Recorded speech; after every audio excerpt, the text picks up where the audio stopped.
77 WABC invite you to a family fun day and softball showdown on July 20th with net proceeds benefiting Shriners Children's. John Sterling will call the game as the FDNY takes on the NYPD with special guests Dwight Gooden, Art Shamsky, 77 WABC hosts including Sid Rosenberg, Anthony Cumia, Lionel, Dominic Carter, and many more. For more info and to buy tickets, go to ShrinersChildren'sChampions.org. That's ShrinersChildren'sChampions.org.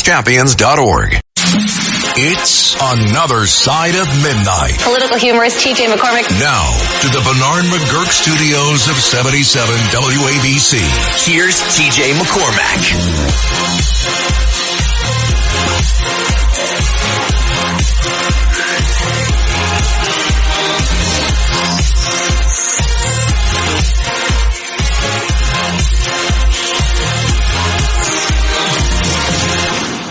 Good morning, good morning, good morning. Happy Saturday morning, after Independence Day.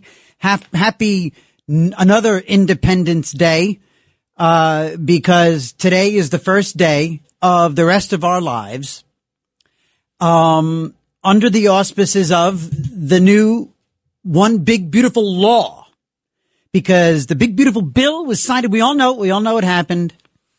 But it's just so pitch perfect. It's just, it literally contains everything we need, everything we've been missing to get stronger, wealthier, healthier, smarter, better educated, less encumbered by silly regulation. We're already on a roll, this nation, for the last 6 months. We're on a roll. And it just shows no signs of slowing. And by the way, that news piece, excuse me, I have a cough button, it's technology. There it was.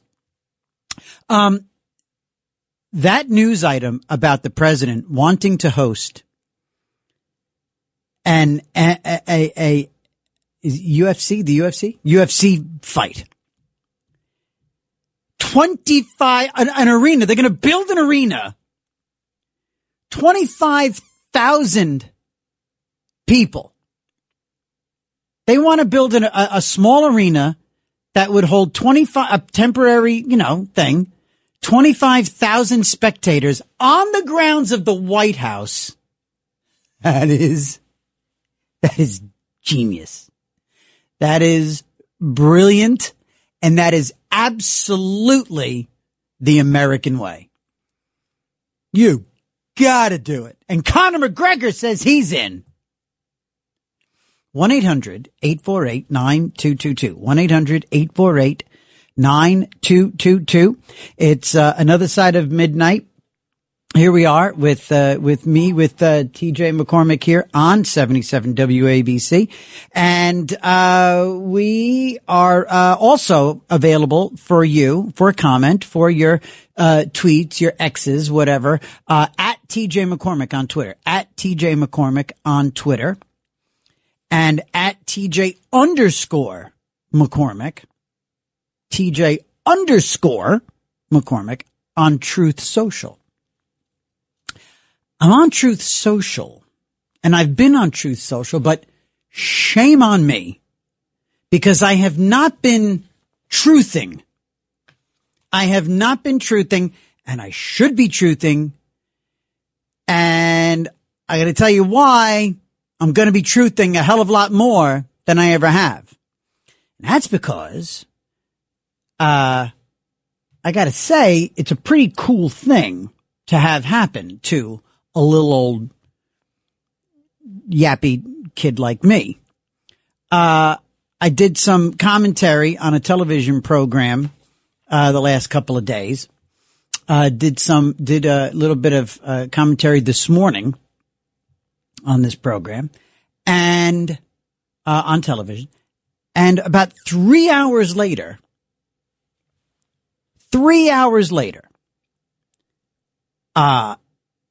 it pops up from out of nowhere. All of a sudden, my phone blows up because at about 11 something today, President Donald J. Trump truthed this. He posted this on Truth Social. Republican strategist T.J. McCormick was fantastic this morning. He really knows his stuff. Well, may I say thank you so very much. And I have opened, and I did a video on Truth Social, and I did it on Twitter. We put the phone number there, 1-800-848-9222. And I put out an open invitation, and I know Bill's got the lines open, because we do not know. You never know when the president is watching or indeed listening. And I learned that today. Tell your friends, always be on your best. Always leave the house camera ready, and always tie your shoes, brush your teeth, comb your hair, pluck your eyebrows. You never know who's watching. You never ever know who's watching, and you never ever know who's listening. 1-800-848-9222. 1-800-848-WABC here on Another Side of Midnight with TJ McCormick. So, we've got a great show ahead, by the way. Great show, as always. And thank you for being here once again, on this glorious Saturday morning. Morning in America. This hour, we're going to be speaking with, Dr. John Weil. We're going to have, he is a scholar, on the, Declaration of Independence. Going to talk about some little known facts about the, Declaration and, a few things surrounding the birth of our nation with, again, a brilliant scholar, from Middle Tennessee State University, Dr. John Weil. So we're going to speak to him a little bit later this hour. Hour 2, we're going to speak with New York State Senator George Borrello. Senator Borrello heads up the New York State Senate campaign committee. He is in charge of finding and electing Republicans to the New York State Senate. Godspeed to him. It's one of the most important things that we can do in New York State. We're going to talk about Mamdani and that insanity. And we're going to talk about the Democrats who are holding out. Now, there are Democrats middle of the road Democrats who by omission and commission are endorsing Mamdani, mainly by omission, by staying away. They don't have the nerve to speak out against Mamdani. And we're going to talk about those New York State Democrats who don't have the nerve to speak out against an anti-Semitic, hateful New York State Assemblyman who wants to be the mayor of New York City, which happens to be the largest Jewish population outside of Israel. And some of these Democrat elected officials are themselves Jewish. What kind of yellow coward do you have to be?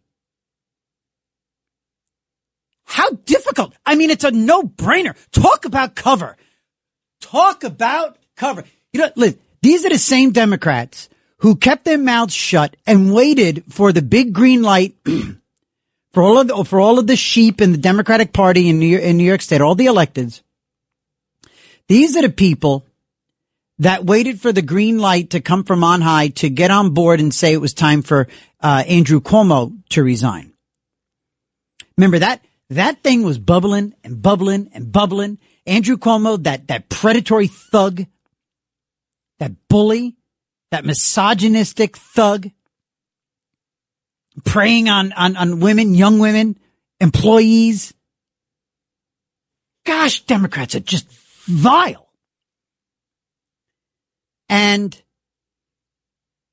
they waited and they waited and they waited and they wouldn't come out and call for him to resign. And they waited and they waited and they knew. I've got names. I confronted a bunch of them, but we've got names. So we're going to talk to Senator Borrello in the second hour. Hour 3, once again, we're going to talk about addiction and recovery. Hour 3 is our recovery hour. So it's as happy or as sad as you want it to be. And Keith from last week, wondering how you doing, buddy. It's a Saturday morning. So our third hour at 4 a.m. is our recovery hour in the wee small hours of the morning. That is, well, the whole wide world is fast asleep except for us in the morning family. So we're going to talk about addiction and recovery and some other stuff too. We're going to talk about, there is a political angle to addiction and recovery here in New York State. We're going to talk about New York State Senator Pete Harckham. New York State Senator Pete Harckham is about as bad as it gets. At one time, he was the head of the Alcohol and Drug Addiction Committee in the New York State Senate. And he made some very interesting votes for someone who was supposed to be getting out in front of and preventing addiction. We'll talk about that in our addiction and recovery hour. Because, you'd like to think that the people who stand in front of, that are supposed to protect families and addicts and families of addicts and the general population, supposed to protect us and advocate against things that bring about or contribute to, rather, addictions.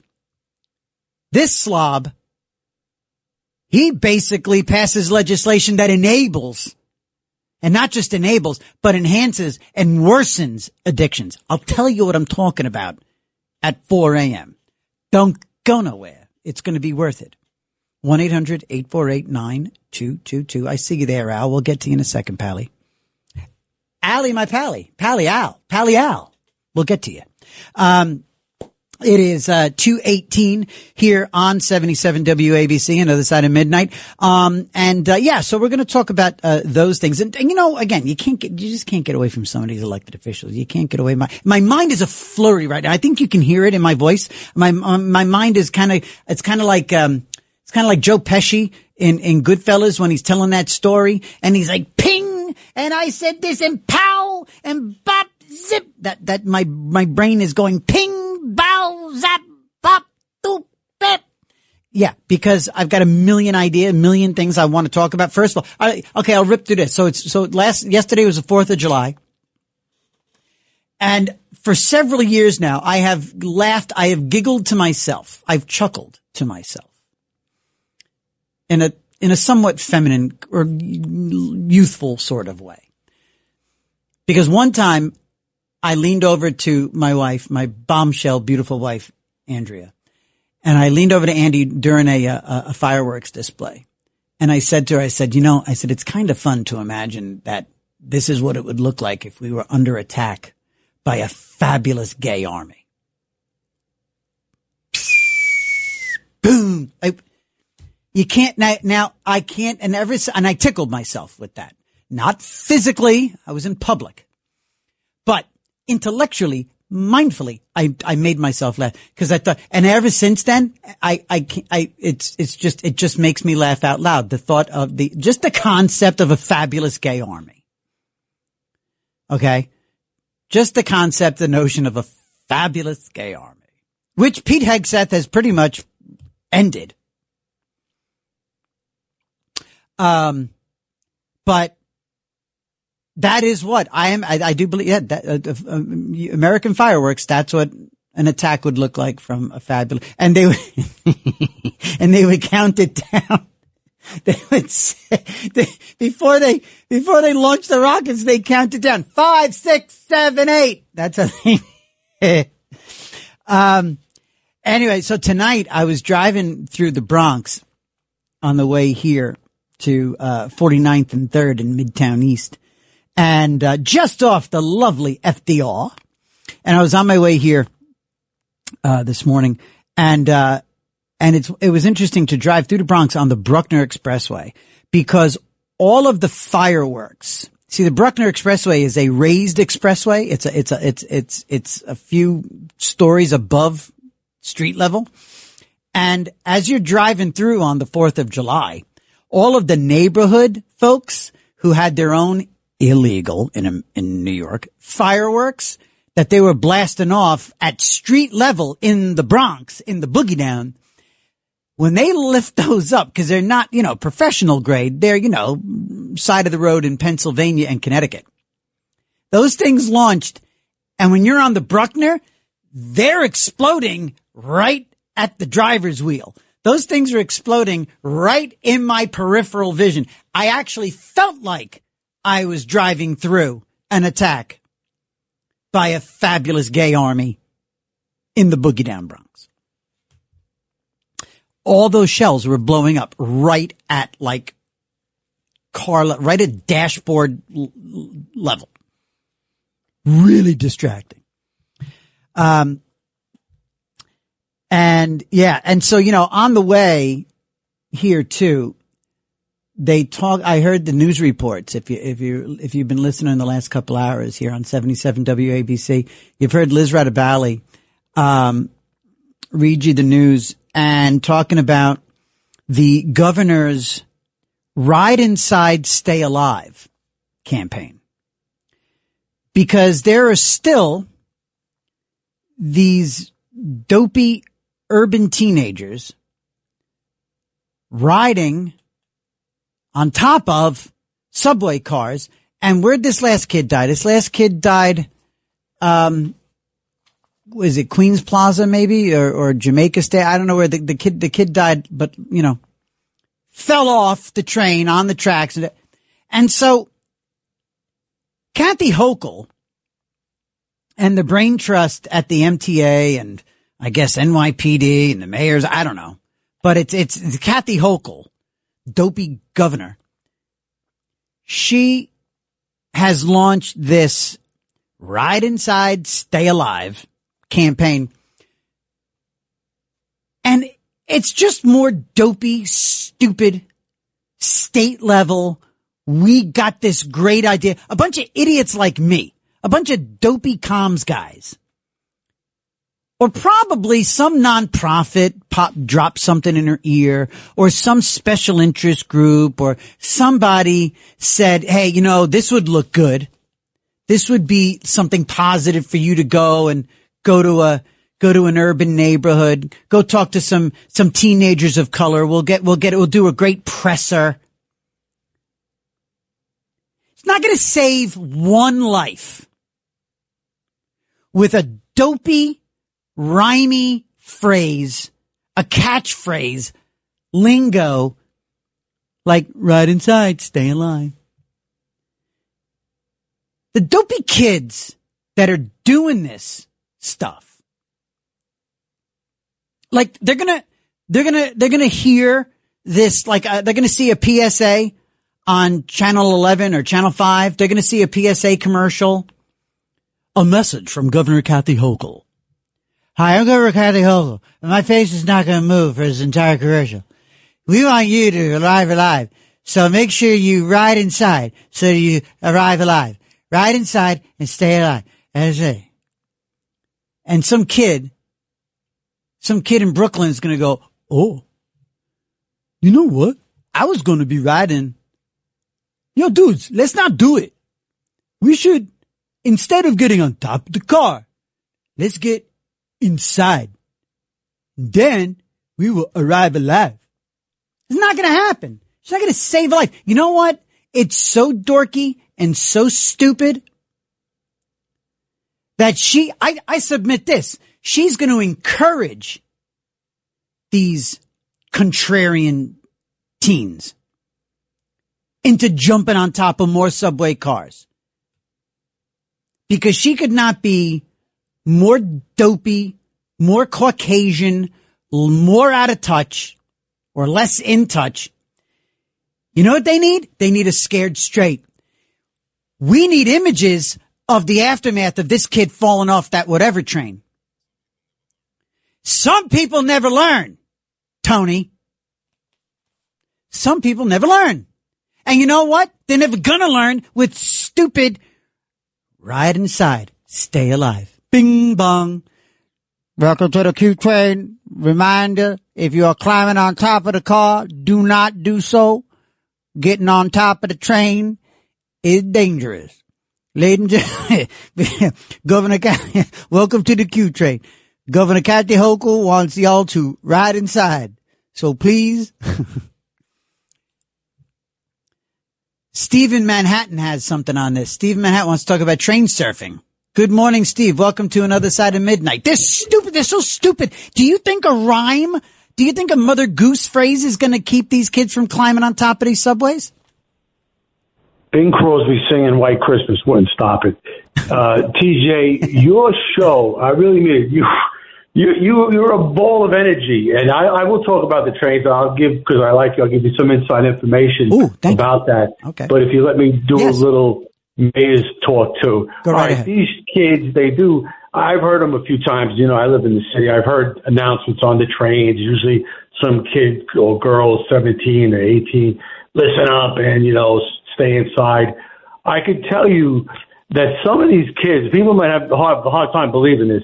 Actually, 4 or 5 of them will go on top of the train and will be walking on top of the train while it's moving. Okay. These are males. These are male teenage kids. Yeah. Obviously, there's something wrong with them. Yeah. Anything from just being goofballs to being goofed up. Yep. Girls, I've talked to people who are inside of this, have never said they have ever seen any girls on top of the train. No. But on the last car, on the outside of the car, they've seen 1 or 2 girls holding on the outside of the car and obviously videotaping themselves to do something like that. But Steve, it's social media. To make a blanket statement, it's social media. What? It is. Well, it is, but the kids are crazy too. They want to do a dare, and they get dared to do it. They want to, I don't know if they're impressing girls and stuff. I don't know if a girl would be impressed by that. I could track it back. There's a lot of people in the audience. I've talked to people. They've heard of incidents of this in the early 70s. Where kids would ride on top of the train, but they would be laying on the train. They wouldn't be standing on top, walking on top of the train, and they got their heads knocked off, or they just got knocked off the train, and they were killed. If anybody could go back further, you probably could, because the train's been around a long time. But I have to say something about the mayor's race. Yes, please. TJ, they keep talking about, these indoctrinated college kids, the Looney Tunes, leftists. Listen, there's a lot of leftists in this country, and a lot of them did not go to college. A lot of them actually immigrated here. The 65 Immigration Act rebuilt the Democratic Party into a left-wing party. In 1960, could the Democrats get away with what they do today, releasing prisoners to kill people, flying prisoners in from other states to run around and kill beautiful people like Laken Riley down in Georgia? Mm-hmm. That beautiful girl fought not to be raped and not to be murdered. Yep. We failed it because we're a nation of cowards. But I think we're supporting Curtis. I think Curtis he's on the Republican line. I always say the Republican line really won't mean anything in this city when all the conservatives leave. But he's got to get an independent line, too, because we've also, there are people in New York City who might vote for Curtis, but they will not vote for him on the Republican line. Curtis does not run a good campaign. The guy has a better campaign going than he is now. Okay, and look, so let me join you here. And by the way, Al in Yonkers, I know you're there, my friend. Hang in, please, Al. I want to hear what you have to say about the big beautiful bill. Now, the big beautiful law. Steve, here's the thing. First of all, I don't know if the time has passed for Curtis to line up a voting line. I don't know. A. B, you're right. It does give safe cover for some people. And we had a call last week from a woman who was talking about her, particularly her Jewish Democrat friends who would never, ever, ever, ever, ever, ever, ever vote for a Republican simply because of that R. And so, yes, true. It gives cover. It's a brilliant move if you can get the signatures. C, I had this moment of clarity last week, and it sort of evolved while I was talking about Curtis. It all sort of kind of came together. Because again, I'm smart, but I'm not that bright, or I'm bright, but I'm not that smart. Sometimes it takes me a little while to download the entire file. And I guess what I'm saying is, it finally occurred to me last week, we should be falling over ourselves to support and thank Curtis for this. Is the no-brainer candidate of all no-brainer candidates. This is a guy, and forgive me if you heard me say this last week, but for anybody new or catching up with the show, and it's Another Side of Midnight with TJ McCormick on 77 WABC, and Steve and Al waiting. But Steve, this guy at 17, 18, 19 years old was out there. His only weapon was a beret and a windbreaker. And he was protecting us and started this cult-like troop of like-minded protectors, young people of color on our subways and buses and street corners. This guy should be offered the line every election out of gratitude and his knowledge of the city, his willingness to serve. This guy is the no-brainer to be mayor of New York City. It's not just he's the one who threw his beret in the ring. He's it. He's the guy. So, what do you think, Steve? Well, first of all, Curtis was 23, 24 years old when he started the Angels back in 1970. All right, what's 17, 20? Come on, you don't know exactly. I still give him credit, all right? I wouldn't want a 17-year-old Curtis running around the trains. But all right, 23. Okay. He put it together. 6 years But there later. was also, I knew guys who were Angels. They weren't all. And they were young, right. So, he recruited kids. Yeah, go ahead. White kids involved in it, of too. course But there also, were. this is what I like to say to Curtis. Listen, yes, sir. He has to have a large voter registration drive in yes. certain parts of the city. Yep. And in Staten Island, Frank Morano's now the councilman there. Yep. He could help out big. And I want to end it on a light note. Yes, sir. It's always entertaining when Curtis goes out to Staten Island begging the Italians to vote for him when we know he hates Italian Americans. And don't tell me he's half Italian. He always trashes them. He doesn't hate Italians. Okay, thank you, Steve. Steve, but listen, thanks for supporting the show. Thanks for supporting me. I'm grateful, and I love your compliments. Makes me feel good. I love the president's compliments a whole lot. Thank you, Mr. President. Al in Yonkers, you've been waiting forever. Good morning. Welcome back to the show. Good morning, Al. Al, you there, pal? Your show, I hope. Yeah. What's that? Oh, I'm sorry. Take it from the top. I'm sorry. I was late to hit the button. Go ahead there, Pally. Welcome to the show. Yeah, I really enjoyed the show, and Thank you. I hope they give you an earlier slot. You're really interesting. Oh, cool. Thank you, pal.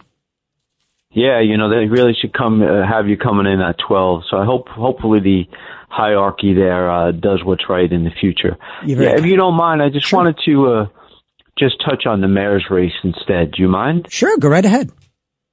You see, I like Curtis a lot myself. Mm-hmm. I mean, here's a guy in 1992 was almost assassinated. Yep. He had the will to live.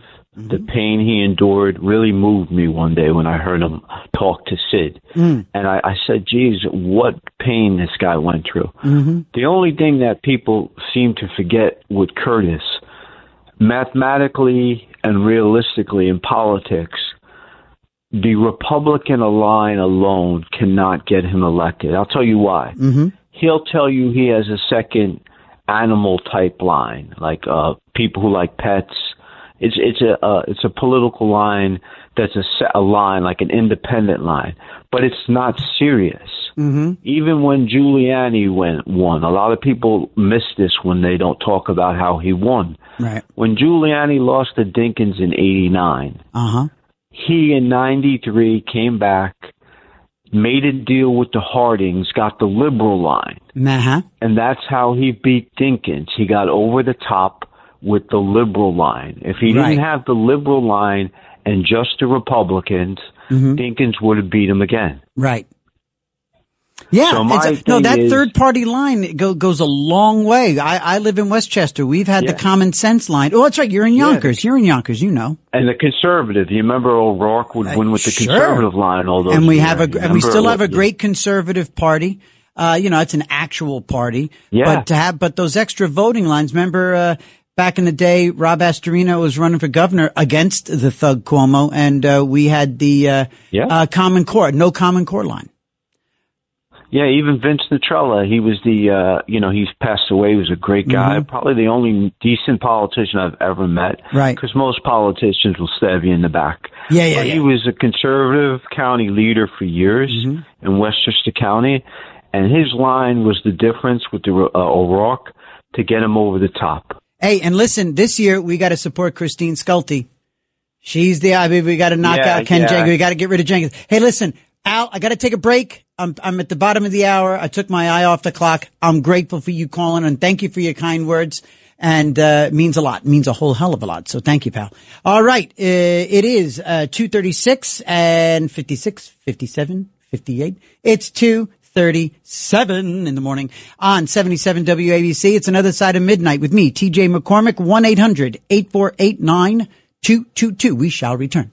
It's Another Side of Midnight, 77 WABC.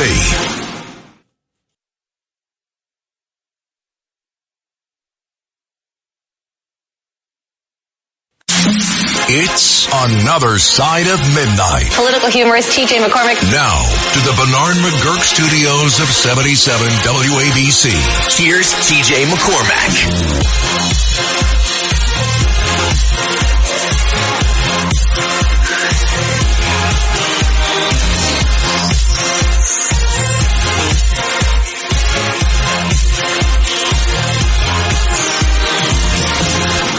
Good morning, everyone. How are you? How are you, morning family? It's me, TJ. This is Another Side of Midnight with TJ McCormick on 77 WABC.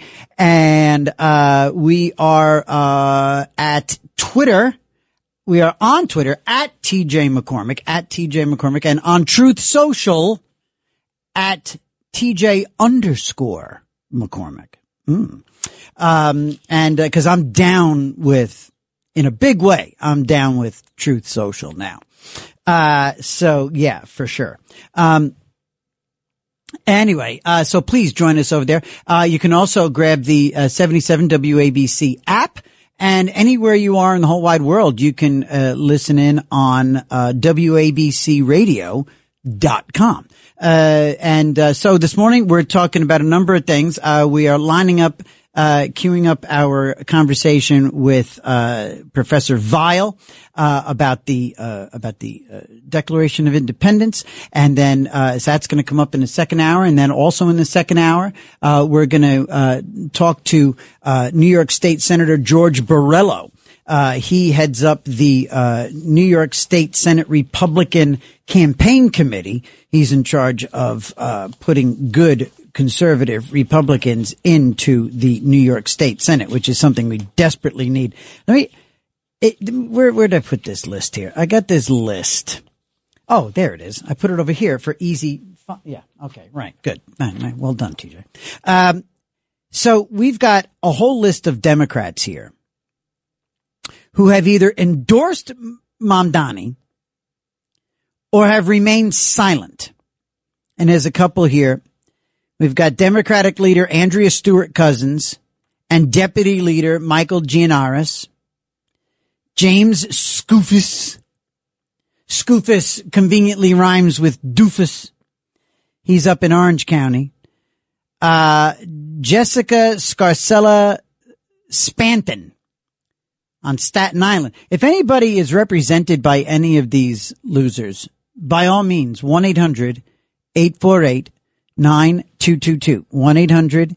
1-800-848-9222. If you'd like to give a call. Sam Sutton. Now, somebody told me, I believe Sam Sutton. We're going to talk to Senator Borrello about these people. Pete Harckham is my guy. He's not my guy. He's my state senator. And is just one of the worst of the worst of the worst of the worst. Empty suit. just craven leftist Democrats, thin skin. And you notice, by the way, if you live in an area where your energy rates have just exploded, like a fabulous gay army on 4th of July, if you've heard your Democrat lawmakers out there with their theater, their folly, that they're fighting for you and fighting against these rate hikes. And now that it's now, and look, you thought it was bad in the wintertime for electric. Now it's summertime. Now you're running air conditioning, right? Electric rates are through the roof, and they're going to get higher and higher and higher. And we've got Democrats running around New York State, New York City, all saying they're fighting for you. I'm fighting for you. And meanwhile, they operate in a supermajority vacuum up in Albany. Completely unaccountable. Completely unaccountable. Not held to task for anything. No checks, no balances. They just do. And one of the things they do in the New York State Senate is they're the ones, you see now, you've got the, everything, remember, like in The Godfather when they were talking to Corleone and they were talking to the what's his name? Cheech. And they were talking to him, Willie Cheechy. And he said, yes, Senator, a lot of buffers. They were talking about all the layers of power between the capos and the capo regimes and the button men and the dons. Yeah, yes, Senator, a lot of buffers. There's a lot of buffers between the rubber hitting the road in Albany. You've got the Public Service Commission, the PSC. That Public Service Commission has a bunch of commissioners on it. And those commissioners are appointed by the dopey Governor Frozenface. Okay. She's got more bacteria running through her facial muscles. Botox. She's got enough Botox to freeze a Sherman tank. Anyway, I don't know if that's an analogy that even makes sense. I don't know. All I know is she's frozen. Anyway, so she appoints the commissioners to the PSC, and then it's the senators who approve her appointments to the PSC, Public Service Commission. And it's those commissioners that approve rate hikes, they approve energy policy, they approve all these things. And this dopey Peter Harkin, the other day I saw him at the fireworks picnic in my town in northern Westchester. And in my town, we, like you probably, in the middle of early July now, we have potholes that I like to, because his name is Pete Harkin, I like to call them big fat Pete holes. We have potholes in the middle of July. It's like driving, you go to some places in my part of Westchester, it's like driving to Kabul, Afghanistan, during the war. And so I grabbed my state senator, not physically, but I said, hey, when are you going to fix the road? And I'm standing at the Republican tent, of course, at the fireworks. My town Republicans. And I said, when are you going to fix the road? He goes, we're working on it. We're working on it. There's a lot of, they're looking into, we got the money. You have the money. Untie the money. Give the money. Get over there. Get to the DPW. Fix the roads. And then I said, and while you're at it, I said, one more question for you, Pete Hole. I said, what are you going to do? When are you going to take ownership of these rate hikes? Stop pretending that you're fighting against these rate hikes And he says, "Oh, but I am. I don't want you. I have to get, they can't charge the seniors and the families and all these rates." And I said, but Pete, didn't you approve all of her appointments to the Public Service Commission? And he looks and he scowls, and all of a sudden, Mr. Cherubic Chubby Smile Face turns into Mr. Thinskin and basically says, "Well, can't we just enjoy? Can't we just have a good time tonight and enjoy the fireworks?" Say, "No, you can't. You know why? 'Cause you're lying. You're lying. I don't like liars." Okay, it's 2:49. I'm being scolded by Tony, who plays my feminine bumper music this morning. It's 2:49. It's 2:50 here on 77 WABC. My name is TJ McCormick. This is Another Side of Midnight on WABC. And, we shall be right back. And when we come back, we will talk to, Alice and Chris, maybe Adolf in the Bronx. All right. We shall return in one moment. 1-800-848-9222. Stay right there. It's Another Side of Midnight. 77 WABC.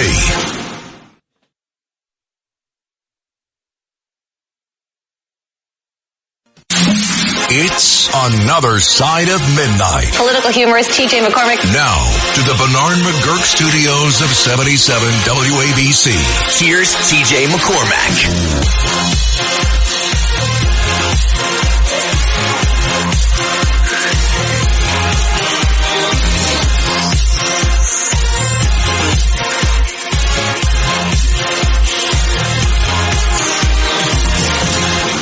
TJ McCormick here on Another Side of Midnight with TJ McCormick on 77 WABC. 1-800-848-9222. I just went off on a real tangent, beating the daylights out of lousy elected officials. I did a great job doing it. I did a fantastic job doing it. It was wonderful. And I worked up a whole bunch of people into a lather, including Chris in the Catskills. Chris, good morning. You are on Another Side of Midnight. How are you, Chris? Good morning. You make a very good point about the Public Service Utility Commission appointment, and I think there's actually a lot of socialists that would be right on the same page with you on that one. So it's good to find common ground. Common ground, sure. And as far as what you're saying about the highway funds thing, real quick, that is the biggest problem with it, and it's a poster child example of the incompetency of government on all levels, that they can't get together because it's, and I know you know what I'm talking about. It's like federal highway money has to go to fix. Maybe you can get it to fix state roads if you jump through 5 layers of paperwork. But what he should have said to you at that event is that he should have asked you what roads you were complaining about, and then he could have said, well, the state money can't go to fix the county roads. Yeah. And you know what, though? I tell you what, Chris, in this case, though, interestingly, our local roads are well maintained, and our local guys bust their tails to fix those roads because they're not even allowed, except in rare cases, to touch the state roads. Every once in a while, I think they get a waiver that they can work on the state roads. But yeah, no, you're right. And it turns out it's the state roads that are the worst. Oh, and by the way, Chris, you know what makes these state roads such bad shape is that because of environmental regulations and all these other leftist endeavors up in Albany, now the asphalt that they have to use is not resilient. It doesn't hold up because it's environmentally friendly. And there's other things about salt usage and this and that. It's a mess. Environmental regulations have ruined our roads. Get used to that name because he's going to be your congressman in another 16 or 17 months. He's going to end up running against Mike Lawler. Harcum? And he's gonna beat Mike Lawler in like 16 months. No, you think Harcum? James Skoufis is the most prolific campaigner and debater out of any New York State politician. He is. I've seen him debate, and I've followed his campaigns. I'm not represented by him. I've met the guy once or twice. Right. But he has represented districts for the 11 plus years that he's been in the Assembly and State Senate that go plus 14 to plus 16 for Trump and Zeldin, and he wins them to the point you can tell your next guest that he can line that one up and clear that one up and get a Republican Harcum candidate. is no scoofist. Harcum would be intellectually just destroyed by Mike Lawler. Mike Lawler is just far too smart to be. And also there's too much. There's James too much. James Skoufis will crush Mike Lawler in a debate. You're saying Skoufis. And he's a lot brighter. I've followed both of these politicians. You're saying Skoufis. Mike Lawler is very impressive. Yes. He is very impressive. And he goes on the programs on CNN. James Skoufis has a better education than Mike Lawler. He will crush him in a debate. Wait, Chris. Wait, hold on. Chris, are you, just to clarify, I'm sorry. I just want to make sure. I thought you were saying that Pete Harcum was going to run against Lawler. You're saying Skoufis. Listen. James Skoufis is going to run against Mike Lawler. How come he's not in yet? He's Orange County, but he doesn't even need to. And I'll tell you why. Because the Curious Joel Hasidic community votes in a block. Yeah. Oh, I know. Right now, Mike has them. Right now, Mike has them. Right now, Mike has that block. Right, I know, but okay, yes, I know that, and I was going to get to that. But what I'm telling you is that James Skoufis is more popular with them than Mike Lawler is. Okay, all right, I got to jump, Chris. I got Alice here in Yonkers. I got to get Alice in before the break. Alice, hello, lovely Alice. Who's the worst senator ever? I think Gianaris.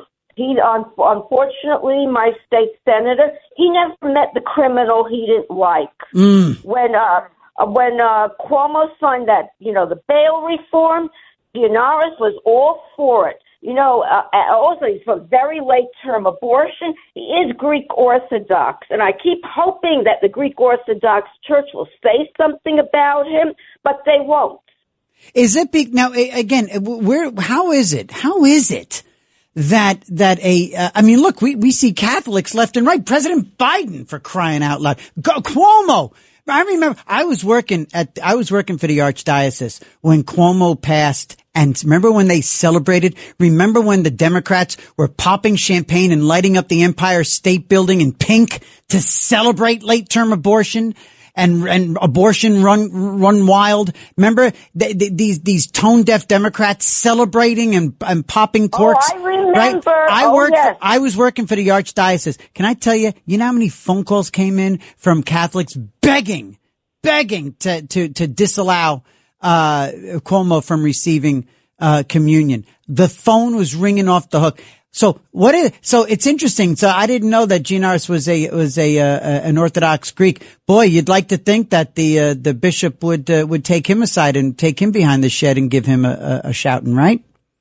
Oh, when I saw him, I said to him, the Greek Orthodox Church should excommunicate you. Oy. You know what he said? I know. He said to me, I know. He said, I know. You know why, Alice? Because they get safe, they get comfy, and they get complacent, even with their faith. All right, gang. It is top of the hour. In the next hour, two guests. We got Senator Borrello. And first, Professor John Weil talking about the Declaration of Independence. And a special guest with my last name at the top of the hour. All right. TJ McCormick, Another Side of Midnight, 77 WABC. It's Another Side of Midnight, 77 WABC.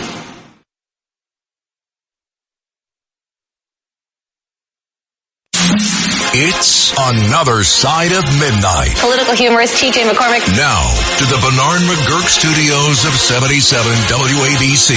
Here's TJ McCormick.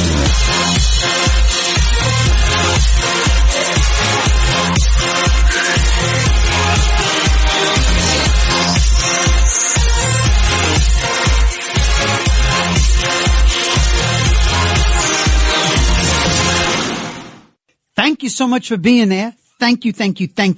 Wherever you are, whatever you're doing, whatever it is that you're doing out there, you can listen, as you know right now, you can listen on the air. You can listen on the app, 77 WABC app. And you can also listen anywhere in the whole wide world on WABCradio.com. And so we're talking about all things. We're talking about the big, beautiful bill now being the big, beautiful law.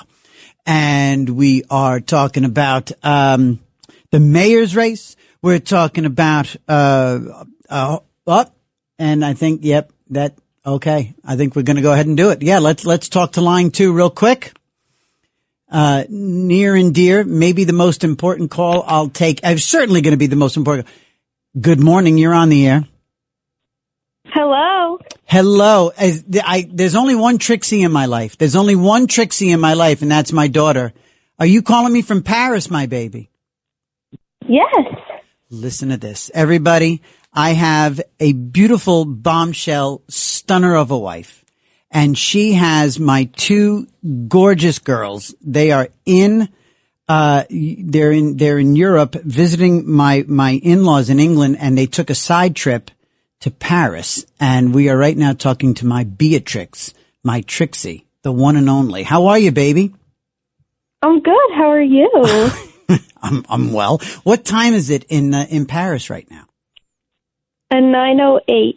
9:08. Okay, all right. And what do you guys? So I'm amazed that you're up. It's great that you're up and about already at 9 o'clock. That's great. Yeah, I'm here alone. What? Mom in the hotel? Yes. Mom left you alone in the hotel. What, did you put up a fight? And Millie, they went to a market. And you were like, just go. I want to stay in bed. Yeah, I didn't want to go because yesterday it was so bad. Really? What happened yesterday? Yeah. It was all antique stuff, and it was not fun. And I didn't buy anything. And we walked like 400 miles. Oh, really? Okay. All right. Oh, okay. I know you're not a fan of that. So you're just chilling. Mm-hmm. You're just chilling in the hotel, and just not. All you know is that you're not walking 400 miles. Uh-huh. Okay. Boy, this is a riveting conversation. Thank you for. We're gonna do a cardio class with Mr. Jordan. Oh, so yeah. Okay. So who needs to walk if you're doing a cardio class? Yeah, and then we're going to Brandy Melville after. Ooh, all right, cool. Well, listen, I've got to do this show. Did you have anything that you want to say to anybody? You're talking to all of New York City and all of the world. Okay. You're sure? No. You just want to say I love you, Daddy? Dad? No. You don't call you don't call me Daddy. You call me Dad. Yeah, that's weird. Right? It'd be weird to call me Daddy. That would be like odd. It's just Dad. So, okay. So you can say, I love you, Dad, to all these people. Yeah, I love you, Dad. You can, no? Miss you. No. I miss you, Dad. Right? Because I miss you, Trix. Wait, are we, I'm not going to, well, that's not the truth, though. Oh, my God. Okay. All right. Kidding. Yeah, I know. All right. I love you, baby. Okay, love you. Bye. Have a great day in Paris. Bye-bye. I love you. All right, everybody. Listen, now it is time to, as promised, we just had a wonderful Independence Day and want to learn a little bit more about the Declaration of Independence and this whole Independence Day thing. And here on Another Side of Midnight with TJ McCormick on 77 WABC, given it is Independence Day weekend and that we are entering into the big countdown for the 250th anniversary of the founding of our nation, I thought it would be pretty cool to talk to someone who really knows what we're talking about here. And I found and am grateful that he made time for us, Dr. John Weil. He is the Dean of the Honors College at Middle Tennessee State University, an expert on the Declaration of Independence, the Constitution, and also the author of the Declaration of Independence, America's first founding document in U.S. history and culture, available now in paperback for those of us who like convenient, smaller versions of printed books. Dr. Weil, thank you so much for joining joining Another Side of Midnight. It's a pleasure to be here. Happy 4th. And to you, sir, and to you. So, look, as I said, we're going to talk about things that people aren't necessarily familiar with. And we'll start right off with you just said, Happy 4th. So it's a common misconception that the Declaration of Independence was declared and signed and everything on July 4th, when the vote actually occurred on July 2nd. So why the significance of the July 2nd vote, and how did we come to celebrate on the 4th? Right. And actually, of course, it goes back much farther than that. There had been a resolution introduced by Richard Henry Lee in June that these united colonies are and ought to be free and independent states. And a committee was created, a committee of 5, but which included Jefferson, Adams, Franklin, and 2 others. Mm-hmm. The resolution for independence, which would have been Richard Henry Lee's resolution, was adopted on July 2nd. So we were at that point officially declaring our independence. The document explaining independence, Declaration of Independence, was adopted 2 days later. But what is fascinating, you've already pointed it out, John Adams has a letter in which he writes, July 2nd will be forever hereafter acknowledged with bonfires and fireworks and whatever. Yeah. But it turns out we actually celebrate the day that the document itself was signed, was adopted. Mm-hmm. And in some ways, it may have been accidental. There's some report from the next Congress saying nobody really thought about, that this was a 1-year anniversary till the 2nd, and then was a little too late, so we decided to do something on the 4th. I love it. So literally, good old-fashioned forgetfulness. Well, and I might add, in terms of national, sort of consciousness, 50 years to the date after July 4th, 2 of the second and third American presidents, John Adams and Thomas Jefferson, both of whom were on the committee, both of whom were strong exponents of the document, died on the same day. Right. And it seemed to a young nation, you can imagine, it seemed providential. And in ways that other things during the Revolution, it seemed like God was on our side. And this was sort of a sign that this was the date. And by the way, 5 years later, James Monroe expired. Right. 5 years after that, James Madison was on his deathbed, and the doctor came in and said, we could probably give you something to extend your life to July 4th. He said, nah. I love it. His reputation had more to do with the Constitution than with the Declaration, but I think he was just through with it. Oh, my God. So, and again, this is Another Side of Midnight with TJ. We're talking to Dr. John Weil from Middle Tennessee State University about some little-known facts related to the Declaration of Independence and the founders, the writers. It's interesting that it all started with the usual circuitous route that law or documents or moves like this. So it started with a resolution. So they were following these parliamentary rules. They were when they sat down or when they gathered to meet in these constitutional conventions or these gatherings of the founders in Philadelphia and other places. Actually, tell me that. Were there satellite meetings outside of Philadelphia? Were there regional sit downs prior to them getting together, say, for these larger conventions? There had been, to make one little clarification. Mm-hmm. This was a resolution that came out of the Continental Congress. Okay. The U.S. Constitution comes from the same place, the Independence Hall in Philadelphia, right, but it comes out of a constitutional convention. And right, there had been, prior actually to the adoption of the U.S. of the Declaration or the Constitution, the delegates of the Second Continental Congress had proposed that states go ahead and replace their colonial charters with their own constitutions.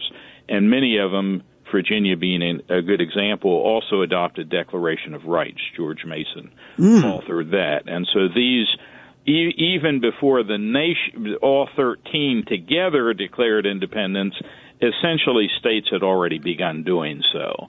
But, there had been all kinds of, somewhere at the end of the French and Indian War, when Parliament, the British legislature, decided to begin taxing the colonies, there were all kinds of meetings, particularly in the Northeast, Massachusetts, Pennsylvania, and the like, and they served as a kind of pattern for these others. And, of course, in as early as 1765, there had been a Stamp Act Congress, which, if I recall correctly, actually met in New York. And so that became the prototype for the First and Second Continental Congresses, which in turn were the prototype for the Congress under the Articles of Confederation and then later under the U.S. Constitution.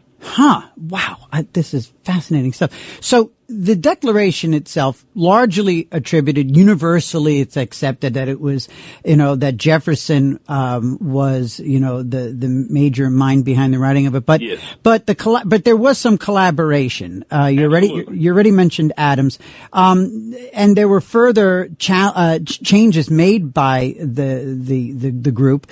How do you think the various layers of input from these individuals, from the larger group, writ large, how did that shape the final document? And what give me some thoughts on those edits in particular? Well, we might start with, where was I going to start? It's hard to know where to start here. But you have the resolution. You have a 5-person committee. Mr. Jefferson largely does the writing. He actually had come from Virginia, where they were in the process of writing their own constitution there. And so part of the indictments were reflected in some of these earlier meetings that he had participated in. He writes it much like a legal brief. And what's fascinating, and it's easy to miss, the U.S. the colonies had already effectively denied the authority of Parliament. They cited the Magna Carta of 1215, no representation without no taxation without representation. And since they weren't represented in the English Parliament, they didn't think the Parliament had the right to tax them. But initially, they were hoping the king would side with them. So they were still loyal, and most of them, even after fighting broke out in Lexington and Concord in April of 1775, I think many in the colonies would have said they were still loyal to the king. What happened, of course, is they would send petitions to the king, and he would either ignore them or rebuff them. And so the way the Declaration is worded is it's like 25 different indictments, and almost all of them begin with "he has." He is George III. He, the king, okay. Right. Toward the end, it will say he has combined with others, and that's an indirect reference to Parliament. Sure. But in terms of most of the writing is done by, the initial writing is done by Jefferson. Adams and Franklin do a little bit of editing, but major editing when it gets to the floor of Congress. And two things, I think it's actually a better document. Now, Mr. Jefferson disagreed. He would often show people his version of what the Declaration He'd pull it out of his pocket and say, "You think that's good? Look what I did. Look at it before these guys got at it." Pretty much. But here's how they improved it. Yeah. One is they eliminated or toned down the most hypocritical section of the Declaration, which was a long indictment against the king for slavery.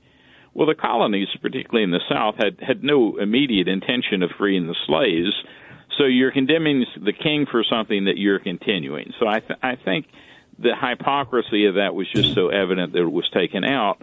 The other major change, which probably most Americans would favor, is the Continental Congress added several different references to the deity. Now, I believe that Jefferson did have the original, all men are created equal, which obviously references the creator, but the later references were put in by the Continental Congress, recognizing you have a largely Christian Protestant nation. We want we want to portray God as being on our side, and we think our cause is just. It's another side of midnight here on Independence Day weekend, and we're talking to an expert on the Declaration of Independence, Dr. John Weil out of Middle Tennessee State University. I'm TJ McCormick here on 77 WABC, and this is fascinating so far. So for sure, though, those words, that phraseology of all men are created equal, that did come from Jefferson. Pretty much, there's a word or two that was changed, but and that's the beauty. You know, the Declaration has sometimes been called America's birth certificate. It's sometimes said that what binds Americans is more than anything is a kind of creed, and that creed is summarized in this notion of human equality, the notion that all men are created equal. They have certain rights, including life, liberty, and the pursuit of happiness.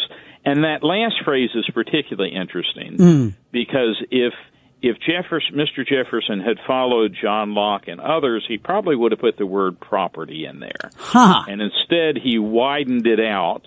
It's a little bit more ambiguous, perhaps a little bit more aspirational. Sure. You know, property contributes to happiness, but there are a lot of other things that also contribute. And it also, and the interesting nuance too is, and this comes to play a lot today in our politics and our political discourse, Dr. Weil, and that is, it's the pursuit of the happiness. It's the pursuit of it, and no guarantees, you know, and we're quick to point that out. And here in New York City, we've got a whippersnapper named Mamdani who seems to be hell bent on providing happiness in the form of a lot of free stuff, regardless of effort. It's interesting how the nuance of words, the addition, the subtraction, 250 years ago, resonates so much today. It's a living, it's not a living, breathing document, but I guess it is, because even to this day, we're still to an extent interpreting their intentions, right? You know, the most obvious is all men are created equal. I think today we would say all men and women, all human beings are created equal. Yes. And I'm not sure that Mr. Jefferson fully grasped that, nor, you know, there'll be things that 250 years from now people will come back and see that we didn't fully grasp either. So I'm not being too critical here. No. And you know, the other thing that's interesting, after all these years and I've always, like so many people, you know, I wasn't a great student, but I loved American history. I paid attention to it. You know, it's why you don't come across too many people that said, yeah, I did great at math, but I just couldn't stand to learn about the American Revolution. So as one of them, it's interesting to understand for the first time that the Declaration reads like, and I guess is, an erstwhile legal brief. That's interesting. Was that a conscious decision at one point that was made that would say, look, if we're going to declare ourselves independent, we're not just saying, hey, we're leaving you guys. We have to give an airtight, concise rationale as to, and that I imagine, and correct me if I'm wrong here, Doc, I hope I'm right, because I would feel really good. I'd feel like I'm in your good graces, because not only does that send a message to our adversaries, to the people that are our overlords at that point, but also it's a good way to sell it to our fellow colonialists, correct? It's like, hey, get on board. So I want to go back to Richard Henry Lee actually introduced 3 resolutions. Okay. One was for a declaration. Mm-hmm. One was for creating a new confederation, in other words, a new constitution, and the third was for getting foreign allies. And so you have a colonial audience, but you also have an audience abroad. Mm-hmm. And the reason, now, I don't know, you know, Mr. Jefferson was in fact educated as a lawyer, so that phrasing as a brief would be natural. Mm-hmm. But what he's trying to do, much like a brief would do, is make an argument. And the argument is that the king has not, it's not simply, you know, we're not having revolution at the drop of a hat. We're not advocating that everybody revolt over everything, but if there's a long train of abuses and usurpations that show an attempt at tyranny, then the people have the right to bring, you know, the government's established to create happiness and protect rights. If it doesn't do so, then we have a right of revolution. And so I wonder this too now. Did they know? Was it a foregone conclusion that this was going to result in a war? Was there hope in some way that perhaps getting some of those foreign allies on board, I guess we were talking France, right? Ultimately, they came on board. Was there a hope that this wouldn't come to a full-blown war? Or they knew that this was an erstwhile declaration of war as well as independence? I think so. I mean, frankly, the war had already begun. Right. And they had already appointed Washington as a commander-in-chief even before this. I mean, I guess, what is the chance, even of our own rulers, that one of them say, I've been wrong all along, we concede. That's not likely to happen. Right. So, and in fact, one of the most famous statements that comes out of the signing of the Declaration is, and I'm not sure it's attributed to, I don't know if it's actually been proven that he said it, but I think it actually is. Anyway, Franklin says, from here on we need to hang together or we'll hang separately. This was a treasonous document. Right. You reject the authority of the king, you can be hanged. And of course, I don't know if any of the founders, any of the signers were hanged, but there were some whose property was destroyed and who went through great hardships as a result of the stance that they took. Wow. Talking to John Weil, Dr. John Weil, the Dean of the Honors College at Middle Tennessee State University, an expert on the Declaration of Independence here on Another Side of Midnight on 77 WABC, 1-800-848-9222. As we delve into this founding document here on Independence Day weekend. And so with the big 250th approaching next year, I guess this kicks off. Semi-quincentennial. I love it. Semi-quincentennial. That was almost my middle name. No. Well, and oh my, okay, your parents did you a real favor. Talk about aspirational. This kid's going to live to 250. I love it. I love that term because it's you can use it with youngsters. Yeah. What's semi mean? What's centennial mean? Sure. What's quad mean? Et cetera, et cetera. So I love it. And look, as a kid, I celebrated. I was here for the bicentennial, and that was magnificent as a kid in 1976. And for me too. Yes, sir. I wasn't a kid at the time, but I had my wife and I actually had planned to get married on the 4th, and we looked at the calendar, and there were so many other things, and people were traveling that we did it the week before. But we did go by that later in the year. We went by the exhibits there in Philadelphia, which included Ross Perot's copy of the Magna Carta. And it was nice little thing for the collection. Ross Perot's own personal copy of the Magna Carta. Yeah. Look at this right here. See what I got right here? Look at this. Welcome to my home. Want to have dinner? Have a drink. Look at this. While they're making your drink, here's a Magna Carta. Look at that. Love it.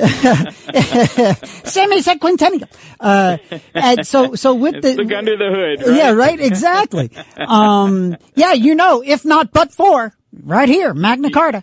So with this big year kicking off, what historical aspects or lesser known facts about the Declaration do you think deserve more attention over this next year? What would you, as a scholar of this, love to see people learn more about the Declaration? Whether it's the document itself, the building of it, the people. What would you love people to come away from or to learn more about this time? Well, one thing I think there's often confusion about the Declaration and the Constitution. Yep. The Declaration, it sets forth high aspirations, sort of ideals, gives a reason for independence. It doesn't actually by itself create a new government. And the initial government that was created by the Second Continental Congress, called the Articles of Confederation, generally conceded to be fairly ineffective. And that's what led to the writing of the Constitution in 1787. Mm-hmm. I think the most interesting thing, if you want to apply it to modern politics, is try to figure out what Mr. Jefferson and what some of these signers would have thought about the growth of executive power, particularly over the last 40 or 50 years. Right. Executive orders, for example, sort of being substituted for laws adopted for by legislation. Congress. Right. Yeah, and so I think it's time to kind of kingish. Exactly. We got rid of a hereditary monarch, but did we replace him with something maybe even just as bad or just as threatening? So right. Certainly one thing. Fascinating. Listen, this has been exactly what I was hoping for when I went looking for you, and I got lucky finding you, Dr. Weil, and everybody who wants to learn more from this man's vast knowledge, please, once again, his book is The Declaration of Independence, America's first founding document in U.S. history and culture. You can go, the easiest place in the world, you can go to Amazon, you can buy it, and it's out in paperback now, make for some great sesquicentennial reading, and semi-quincentennial. It's going to make for a great semi-quincentennial beach reading for the next year. And Dr. Weil, you know what? I may call upon you again for your expertise. I'd love it. I would really be like grateful. Your humor. Thank you, sir. Thank you very much, and thanks for joining Another Side of Midnight here on 77 WABC. You're welcome, and happy 4th to everyone. It's Another Side of Midnight, 77 WABC.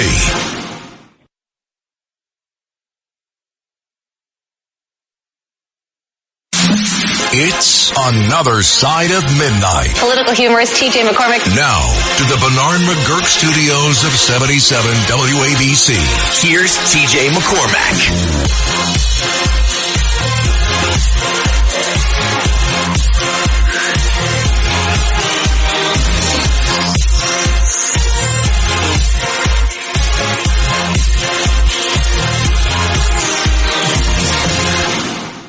I love Think. If anybody isn't familiar with Aretha Franklin's Think, that is the song that she did in the Blues Brothers movie. I see Tony looking around.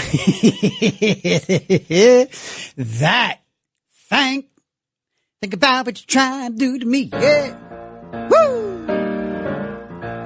Wake up now. 3:36 in the morning, Another Side of Midnight.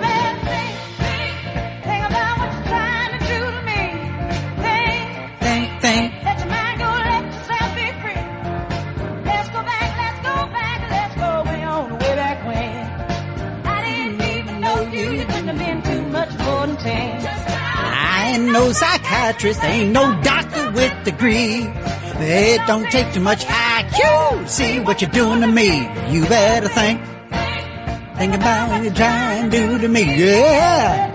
Think. Let yourself be free. Freedom. This works for independence and freedom.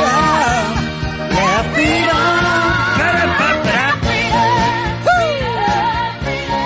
Good morning, everybody.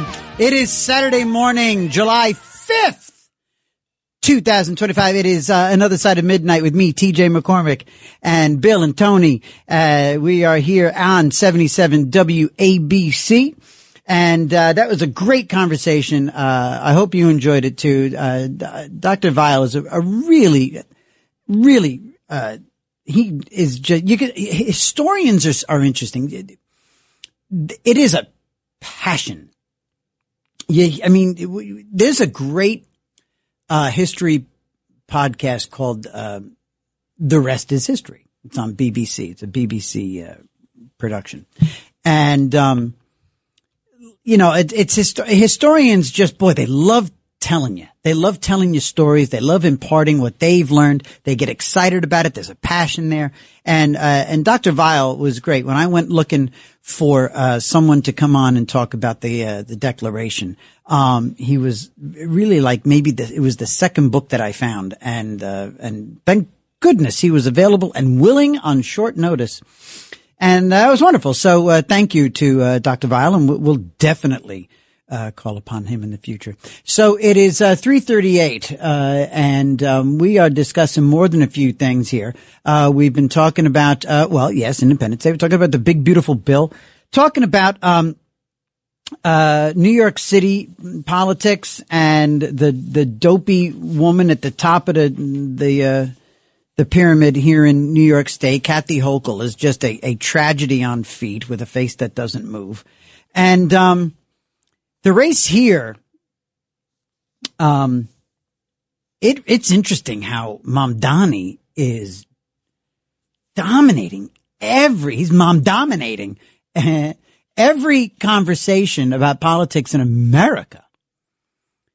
And what is it? What do you think it is about Mamdani? I mean, there's others. Are there? I'm just going to say there's others like him, but no, it didn't. No, I mean, he's certainly. Oh, by the way, him getting busted this week. It's funny. We got these, identity things that are cooking and bubbling below the surface. AOC, the other one who's closely related to him, the other one that you think, if there's anybody else like him, AOC. Although she's not nearly as, well, she is. I was just going to say she's not as vile as him. I mean, look, you take away his anti-Semitism and he's just offensive. You add in his anti-Semitism and he's absolutely reprehensible. He's despicable. But AOC, she got busted again by, New York State Assemblyman Matt Slater, when he called her out for not being a Bronx girl, but rather having grown up in Yorktown in Westchester County, Sandy Cortez. And, it was funny. He put it up there on Twitter. You say you're a Bronx girl, but you're in my yearbook. And, in the same week, as the week wound down, here comes the acknowledgement by Mamdani that he identified as African American and Asian. Now, where was he from? Uganda? Is that where is he from? Uganda? He's from some place in Africa is where he was born. Not Chad. He was born, somebody will correct me. Or I'll Google it in the break. But he was born in Africa and he is a naturalized American.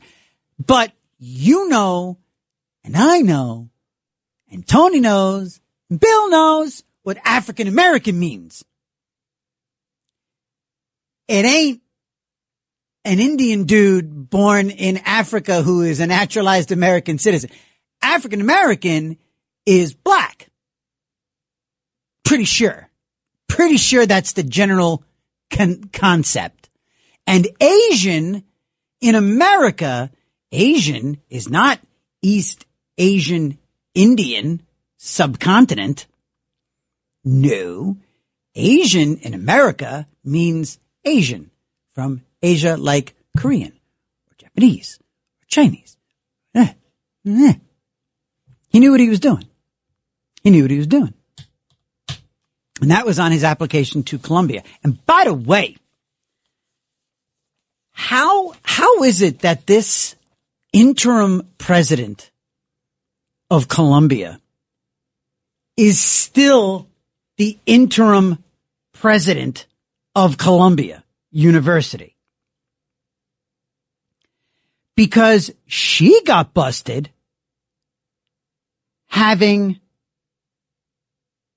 called for a board member, a Jewish board member, to be removed from the board. What was this story? Okay, yeah, Columbia. Okay, yeah. She apologizes, and it's amazing that she gets away with apologizing. The acting Columbia president, and again, how she is still acting, she called to remove. This is a woman. The photo in all of the coverage is of her in the Columbia robes at the podium, presiding over this year's commencement ceremony. This vile human being, Claire Shipman, has apologized for leaked texts. They were leaked, calling for Shoshana Shendelman, calling her a mole.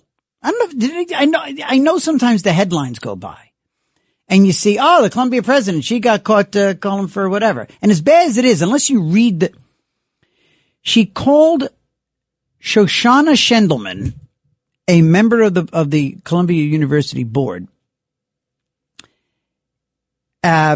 She called her a mole, and she talked about removing her during the U.S. campus turmoil after October 7th, 2023.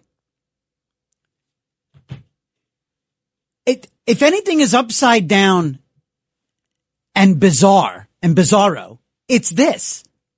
So in the aftermath of October 7th, the terrorist attacks of October 7th, you saw the outpouring of anti-Semitic language, behavior, intimidation, almost violence, just flooding college campuses, most notably Columbia University. And does Columbia call for eradication of River to the Sea? Does Columbia call for breaking up of that tent city or anti-Semitic language or anything like that, or intimidation of Jewish students? No, they call for the removal of a Jew from the board of directors.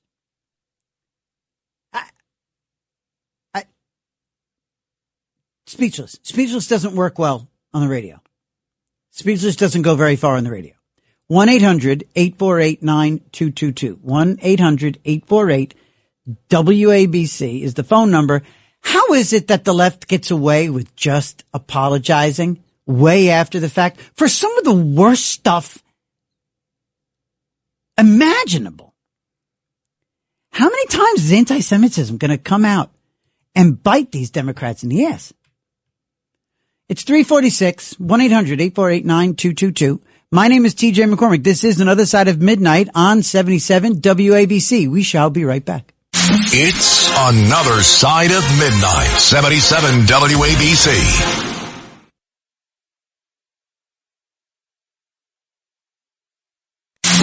It's Another Side of Midnight. Political humorist TJ McCormick. Now, to the Bernard McGurk studios of 77 WABC.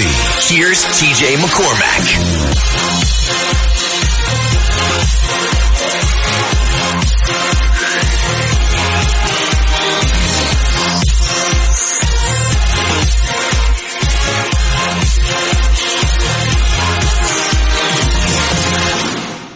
Anyway, 1-800, this knee. 1-800-848-9222. 1-800-848-WABC. And, I tell you, that is one of the most pathetic things about being a drunk is you find yourself, we'll talk about this next hour. We got two things coming up next hour. We've got Senator George Borrello, and, we finally have him lined up.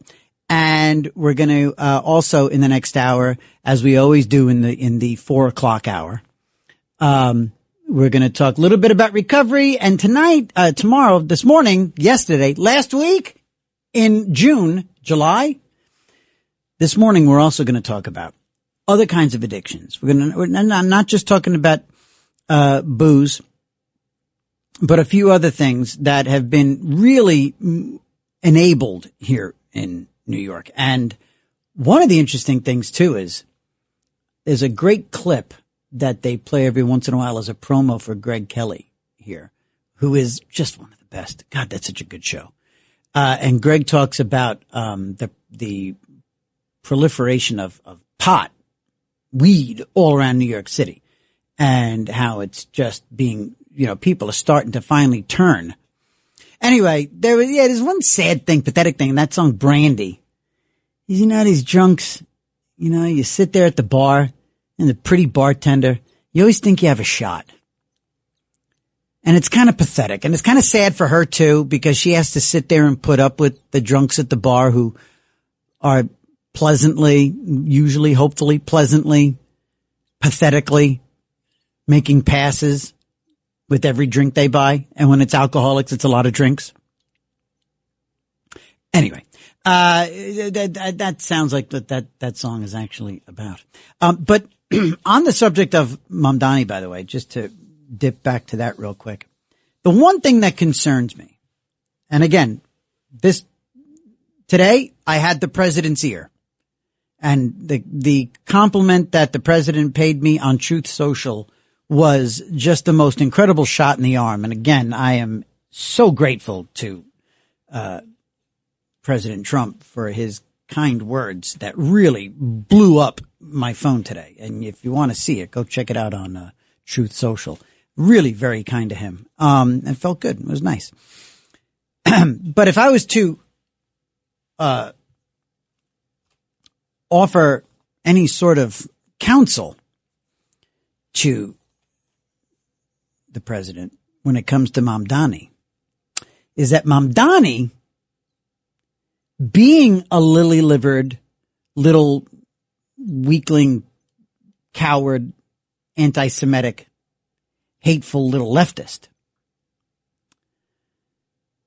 he's going to play the victim every time the president calls him out for what he is: hateful little communist, leftist, anti-Semitic, etc.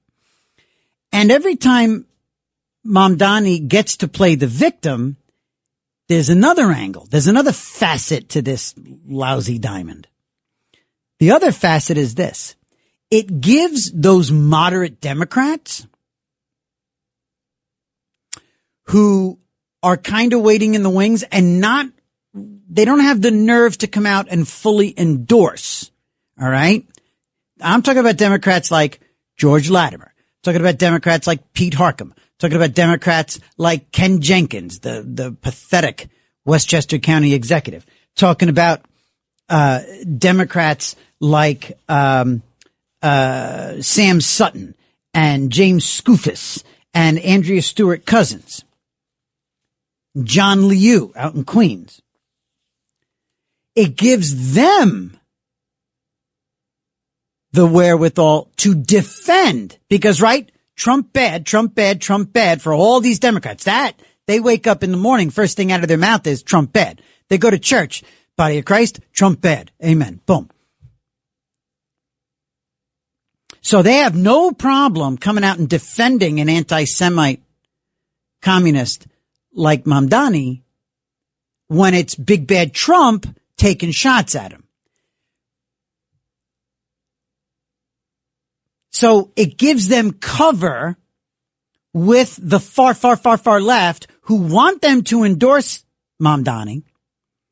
But because they're too scared to endorse Mamdani, or because they genuinely actually don't like him, but because they're not that kind of leftist, but they have no intellectual honesty, and they're just a bunch of dopey Democrats. And so when Mamdani goes toe-to-toe with President Trump and President Trump punches down, and that's certainly, Mr. President, that's what you're doing. You're punching down when it comes to Mamdani. He plays the victim, and he does it very well because he's a leftist and he's a liar and he's full of it. And here comes the Jenkins and the Latimers and the Skoufis and the Stewart Cousins and the all the others. Shelley Mayer, all the awful Democrats in New York and New Jersey and wherever else. That gives them the ability to come out and say, well, the president's going after, calling racist kinds of things, and he's just, he's a man who identified as a blah, blah. So they're going to run to his defense anytime Trump punches down on him. And again, it serves a great purpose because these idiots, they're just looking for that next talking point. Let's get to Russ quickly in White Plains. Russ, line 2. Good morning. Jefferson. Yeah. Hi, TJ. Hello. Jefferson was 33 when he wrote the Declaration, and Mamdani's 34. And of course, a good Republican like Teddy Roosevelt was 42 when he became president, and hopefully Mondami will be president when he's 42. But I want to ask you, TJ, was Jefferson playing the victim when he wrote the Declaration of Independence? I mean, he had no pride in being English. You know, he was a traitor to his form of government, and I'm surprised you haven't said that Sharia law is coming. And one more thing. Oh, Sharia law is coming. Well, if Sharia law is not coming, it doesn't mean that he doesn't want it. And it doesn't mean that he doesn't look down on women. And it doesn't mean that he looks down hatefully on Jews and wants the river to the sea. It doesn't mean that he doesn't want these things to happen. This guy is a vile intifada. He is an Islamist, and he's disgusting. And he has no business, forget being the mayor of the largest population outside of Israel of Jews, but even thinking about it, running for it. It's disgusting. I mean, it's his right, and it's a shame that people are supporting it. But, boy, Russ, you've really been showing yourself to be more and more vile yourself. As these calls have gone on, you have come out from under your rock, and I guess that was your method. New guy hosting a show, you come on, and every once in a while, a little bit of a chuckle, a little bit of a ingratiating period, and then it's full blown Russ, who anti-Semite yourself. No, I'll tell you something, though. Zionism is anti-Semitism. It's based on the belief that Jews are hated wherever they are. Listen, I'm Jewish. I love my country. I'm not going anywhere. So I think your daughter was very cute. Thank you very much. Very nice that Don't you get had her personal. on, so. Actually, I don't want the notion of my daughter to come out of the same mouth that says some of the disgusting stuff you say. Okay, Russ? Actually, that just sent a shiver down my spine. You are so gone. That is so gross to hear that sort of odd commentary about my daughter being cute after you speak what you speak. That, for the first time in my life, gave a real shudder down my spine.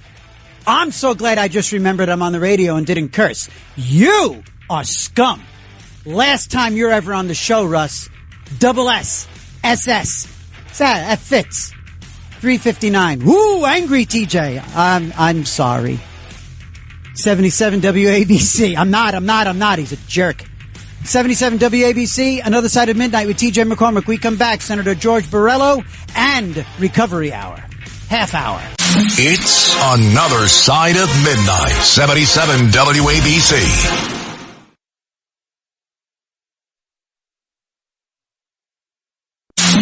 It's Another Side of Midnight. Political humorist TJ McCormick. Now, to the Bernard McGurk studios of 77 WABC. Here's TJ McCormack.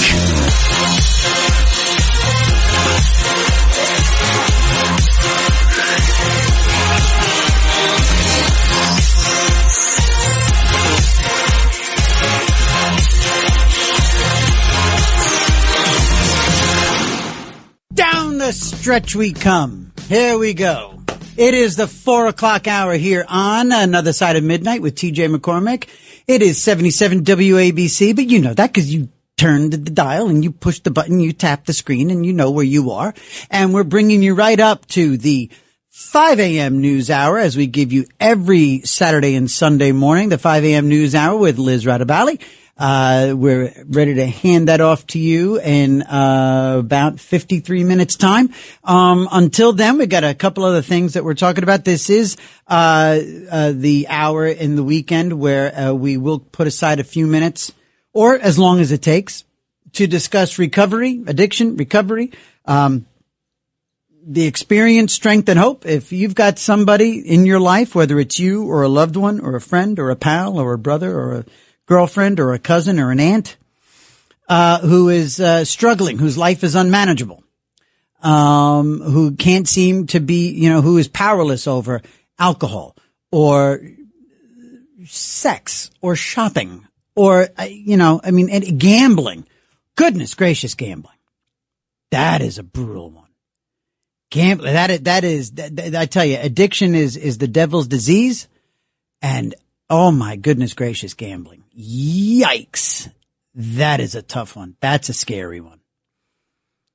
And it's a particular kind of pathetic. And I don't mean that in the, people use that in a judgmental way.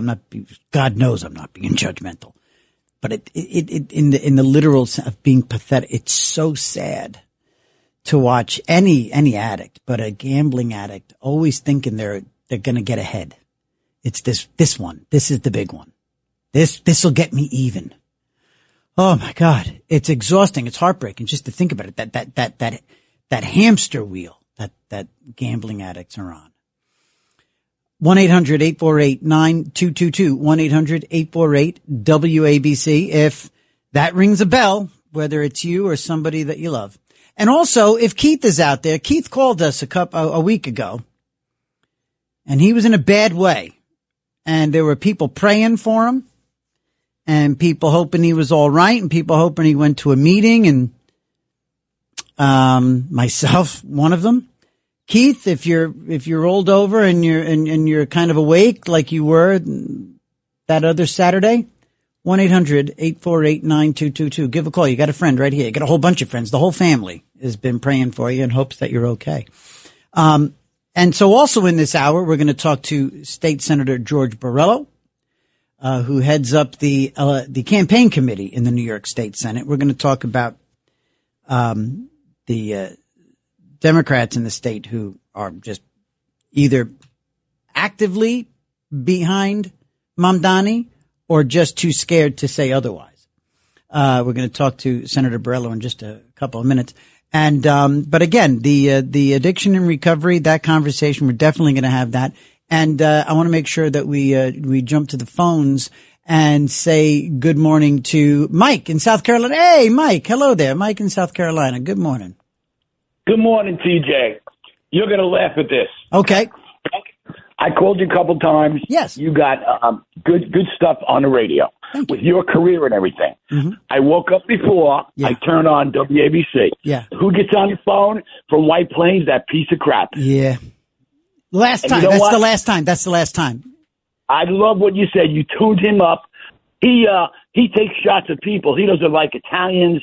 Pointed me out, referred to Cuomo as a greaseball. Yeah. Hey, Rusty boy, you're a wannabe Howard Stern. I grew up in the same town as him, Rockville Center. And you know what, Rusty, you really showed your true colors. All right. Well, you know what? But I took care of him. So what about the 4th of July? Did you want to talk about that, Mike? I did, yes. And you tuned him up good. Thank you, buddy. 4th of July, 249th year. And you know what? Every time I see somebody with a shirt or a hat on, I told Rita Cosby, a veteran, I always acknowledge them. Yes. I'm 71 years old, and you know what? You put things in perspective. Mm-hmm. I always acknowledge good callers, mm-hmm. and sometimes, man, you just put him in his place. You know what, TJ? Keep doing what you're doing because I'll be tuning you in. I wake up, early in the morning, like today. Yeah. And You got things in perspective. Thank you. And that's the way it is. And all the best. Yeah, and to you. Continue to listening to you. I will on WABC Radio. Thank you, Mike in South Carolina. Thank you, buddy. All right, Joaquin has an interesting conversation about hate speech legislation. This is interesting. Okay, what's up, Joaquin? Yeah, go ahead. You hear how Mamdani keeps saying that he wants to pass hate crimes, hate speech legislation. Yep. But yeah, he has no problem, of course, being a anti-Semite. Right. And really, all that they want to do is he's employing the Islamic technique of taqiyya, which is in other words, it's allowed in Islam to lie to your opponents to achieve your goals. As a matter of fact, it's encouraged. Okay. Mm-hmm. And so, what they really want to accomplish with this hate speech stuff is to make it against the law for you to speak out against fundamentalist Islam and against Sharia law, because mm-hmm. then you're being Islamophobic, and that's hate speech. Mm. It really has nothing to do with protecting the Jews, okay? Right. And speaking out against anti-Semitism. Yeah. Oh, so, and listen, Joaquin, too. Look, I mean, it's always that cute moment that you always hear when the liberal, when the liberals will come out and speak out against, say, anti-Semitic speech or something like that. They will talk about the, hate of all kinds, hate speech of all varieties. In other words, or they'll come right out and say anti-Semitism, Islamophobia, they'll equate them, when nobody's walking around making blanket statements about Islam or Muslims, but, on the back of a rally where you hear people chanting from the river to the sea, they come out and they make it sound as if there's just as much push against Islam, which is just it's folly, it's theater. And so you know what? It's actually perfect that you mentioned Mamdani one more time, because now we can actually shift over to have that larger conversation. I think we can do that right now. And joining us now here on Another Sign of Midnight on 77 WABC, we have the New York State Senate Republican Campaign Committee Chairman, Senator George Borrello, who represents portions of Western New York as well as the Southern Tier and the Finger Lakes regions. Senator, thanks so much for joining. It's great to be on with you. Thanks for inviting me. Of course. Well, listen, you fired off a serious press release this week, talking about how the Democratic New York City mayoral primary results, gave us the gift, known as Zohran Mamdani, here in New York City. And the Democratic Party, is clearly being hijacked. Can you elaborate on some specific aspects of his platform and things that you find most concerning about this guy, and why you think we might be heading towards maybe a new normal for Democrats across the state? Yeah, absolutely. First of all, let's say first and foremost, I have never seen in my life a candidate for a major office like the mayor of New York City, a city larger than many states, that has been so radical as Zohran Mamdani. And this is from his own words. The fact that he's talked about things like globalize the Intifada. What does that mean? That means that the terrorist acts that have been taking place across the world in support of Hamas should come to every corner of the world, including New York. He's basically calling for terrorist acts in support of Palestine and Hamas to take place right here in the United States. That alone should disqualify him. He's only been a citizen of the United States for about 6 years. He's 3 years as a New York State Assemblyman. And let me tell you something. Besides the frightening things that he has said that have, not just from a terrorist standpoint, but the socialism, the fact that he wants to raise taxes in a racist way on white people only, wants to, basically provide government-run grocery stores, all these crazy ideas. Yeah. On top of that, he's got no experience. He's been in the Assembly for 3 years, and he hasn't done a thing. I mean, his tenure in the New York State Assembly has been a big nothing burger. He's passed 3 bills in 3 years, and until he was running for New York City mayor, I couldn't pick the guy out of a lineup. So he's dangerously inexperienced. Yeah. On top of being crazy. I tell you, Senator Borrello, you and I are organically, genuinely singing from the same songbook here, because for weeks now, on this show, on Another Side of Midnight, I've been saying that this guy, his life experience, means he's unqualified for the job. His anti-Semitism disqualifies him from the job. You just say it's a non-starter for me, for someone who, as you said, globalize the Intifada. For somebody who harbors such ill will, says that Israel doesn't have a right to exist, as much as he tries to walk that back. This guy's going to break an Achilles walking all this stuff back. But this is the kind of thing. I'm sorry, this is the city with the largest Jewish population outside of Israel. It's a non-starter. You just can't be the mayor. Absolutely not.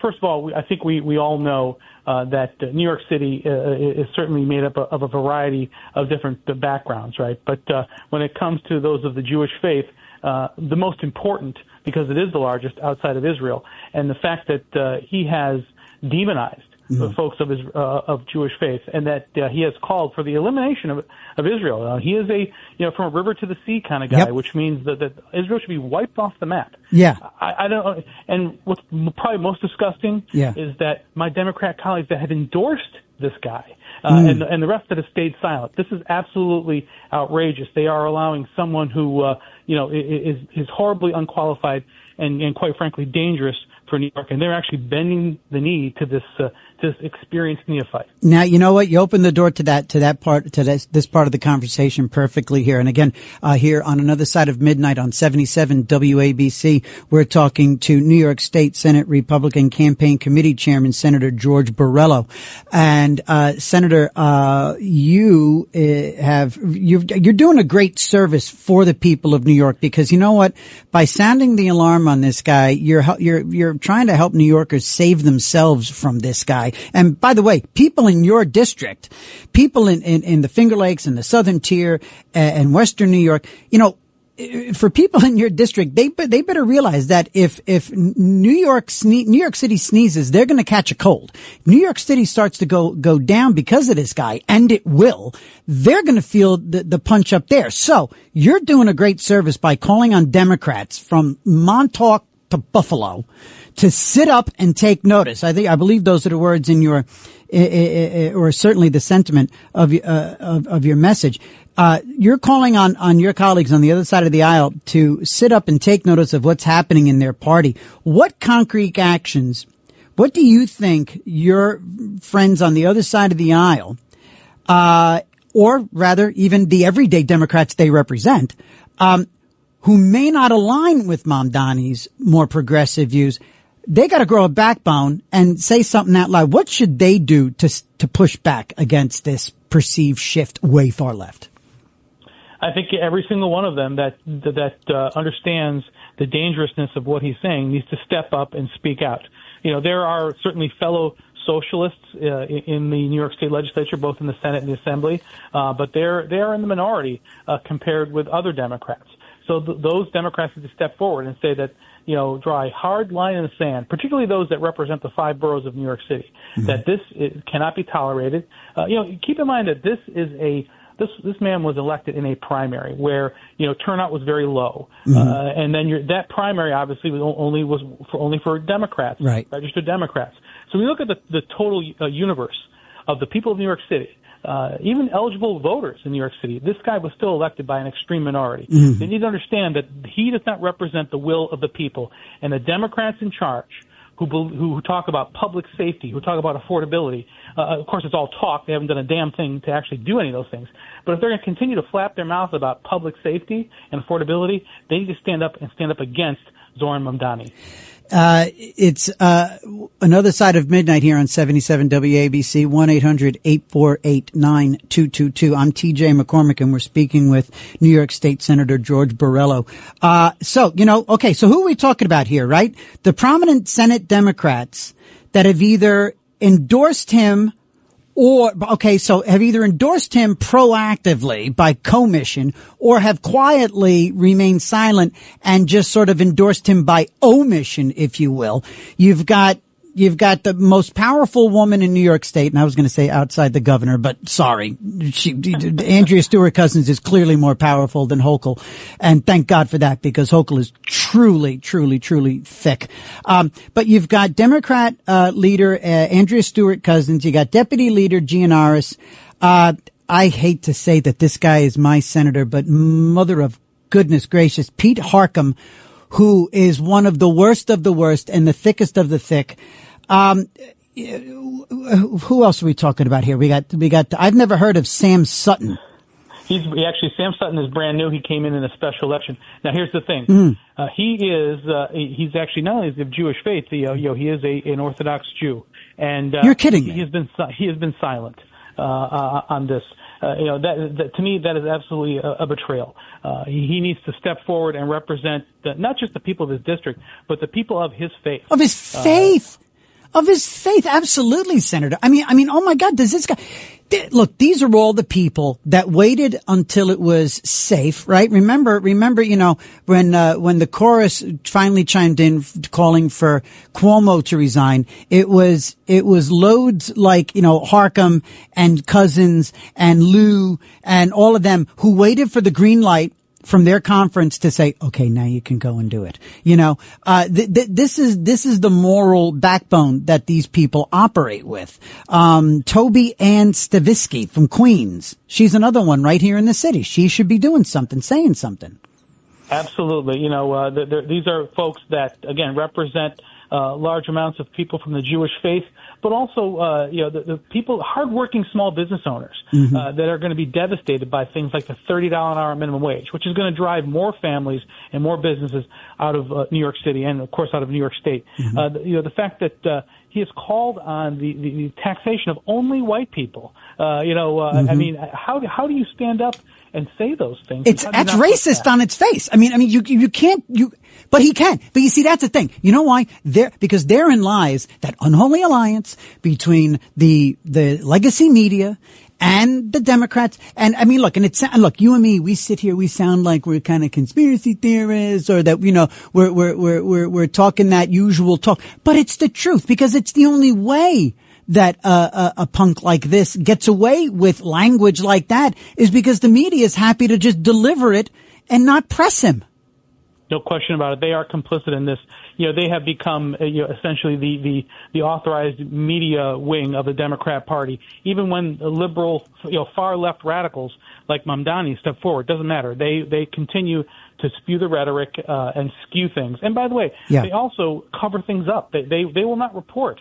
They've twisted all this. They've turned this into how this has been an attack on Mamdani, and it's absolutely outrageous. But look, we live in a social media world. We live in a world of sound bites, and what's probably the most disturbing to me is that this guy is, if you didn't see his face, if you didn't hear his voice, you just looked at a piece of paper, at the things that he's said and the experiences that he's had, any common sense person would say, no way, this guy is horribly unqualified and dangerously so.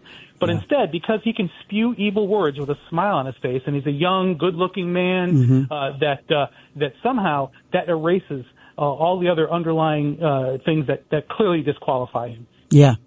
It's really scary stuff. It really is very, very scary stuff. And like I said, I'm a former political comms guy, and I would hope that at some point very, very soon, because as you know, we're going to be down the home stretch and looking down the barrel of a Mamdani mayorship if we don't get this thing taken care of. We have to dismantle this guy's grip. We have to dismantle his campaign. And perhaps if we got to pick those one or two things like you're doing here, you're narrowing it down to his anti-Semitism, his calling to abolish the police and nationalize the grocery stores and all that stuff. By narrowing it down, by following your lead, Senator Borrello, I think we're on the right path to knocking down this guy's campaign and clearing the path, I hope, for Curtis Sliwa. And we'll see. So listen, Senator George Borrello, don't be a stranger. We're gonna call upon you again throughout this political season. And thanks for joining Another Side of Midnight here on 77 WABC with TJ McCormick. Great to be on with you. Thank you so much. Great. We'll talk soon. It's Another Side of Midnight, 77 WABC.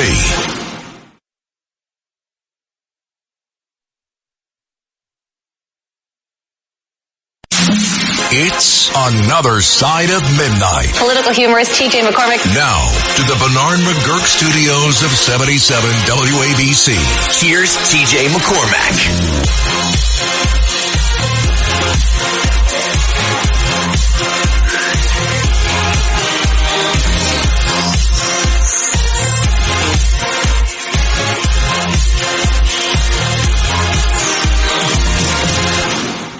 All right. It's Another Side of Midnight with TJ McCormick here on 77 WABC. Great guests, great conversations.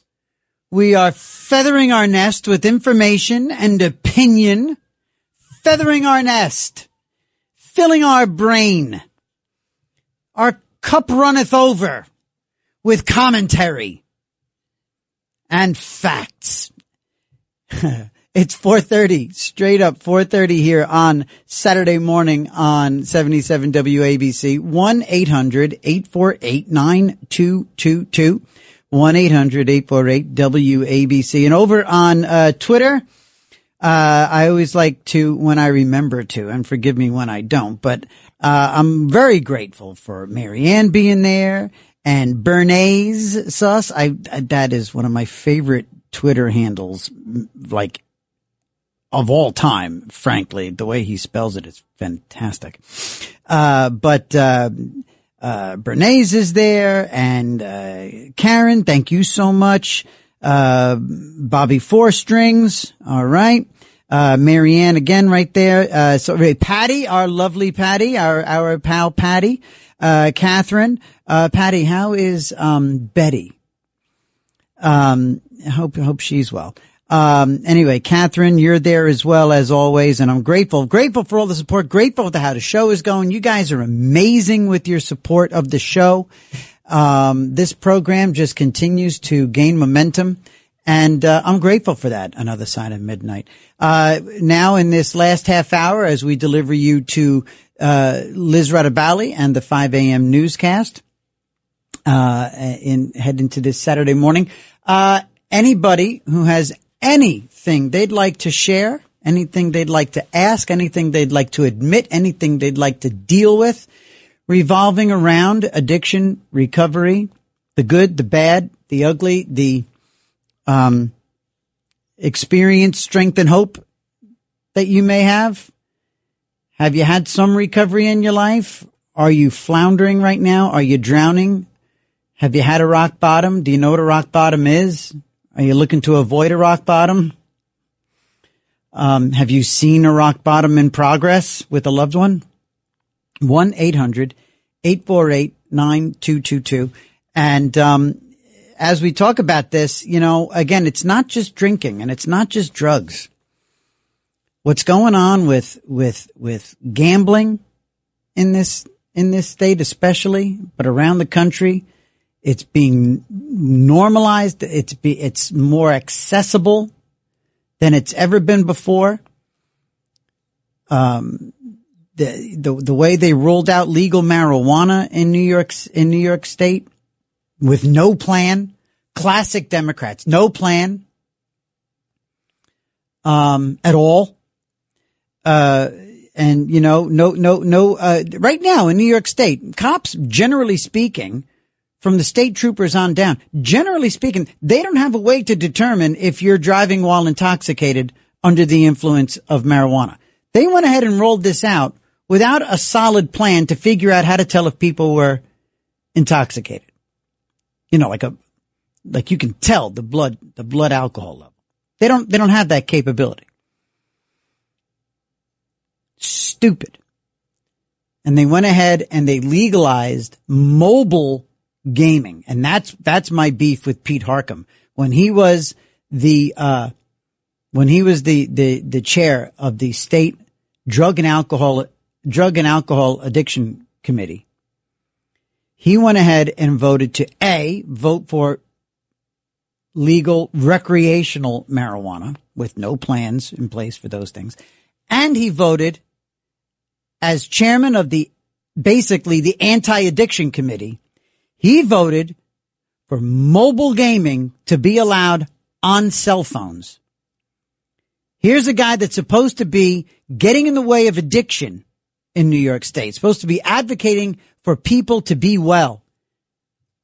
And he enabled and enhanced people's abilities to gamble on their phones, the worst kind of gambling. All right. Let's get over here to Ray in Brooklyn. Ray in Brooklyn, line 2. Good morning. Welcome to Another Side of Midnight. Talking recovery. Jackpot. I'm so glad I reached you, TJ. Yeah.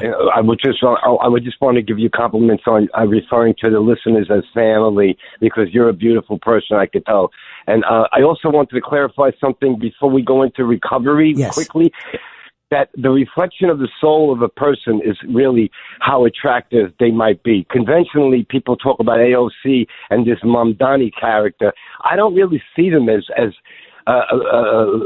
looking good looking. I mean, if your soul is harboring something that is hideous, how could you be viewed as pleasant looking? I know. TJ, as far as recovery goes, yes, sir. My dad was a lifelong gambler. He blew the whole story for his life. Oof. I wanted to mention, it was a horrible experience I had, and I'm over 67 now, and I watched his whole life crumble over that gambling, as you mentioned. And I also wanted to know, do you ever think that abstinence or the sickness of an ego could also be an addiction? You know what? Go ahead. Yeah, because TJ, that's what I'm experiencing with a loved one that doesn't want to budge, and it's kind of like an addiction that took over their minds because they're ruining their life. They're homeless. They're not working, and they won't budge.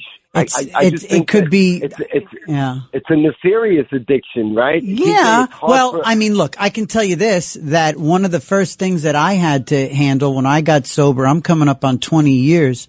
And one of the things that I had to handle was, making sure, listen, sobriety comes with humility.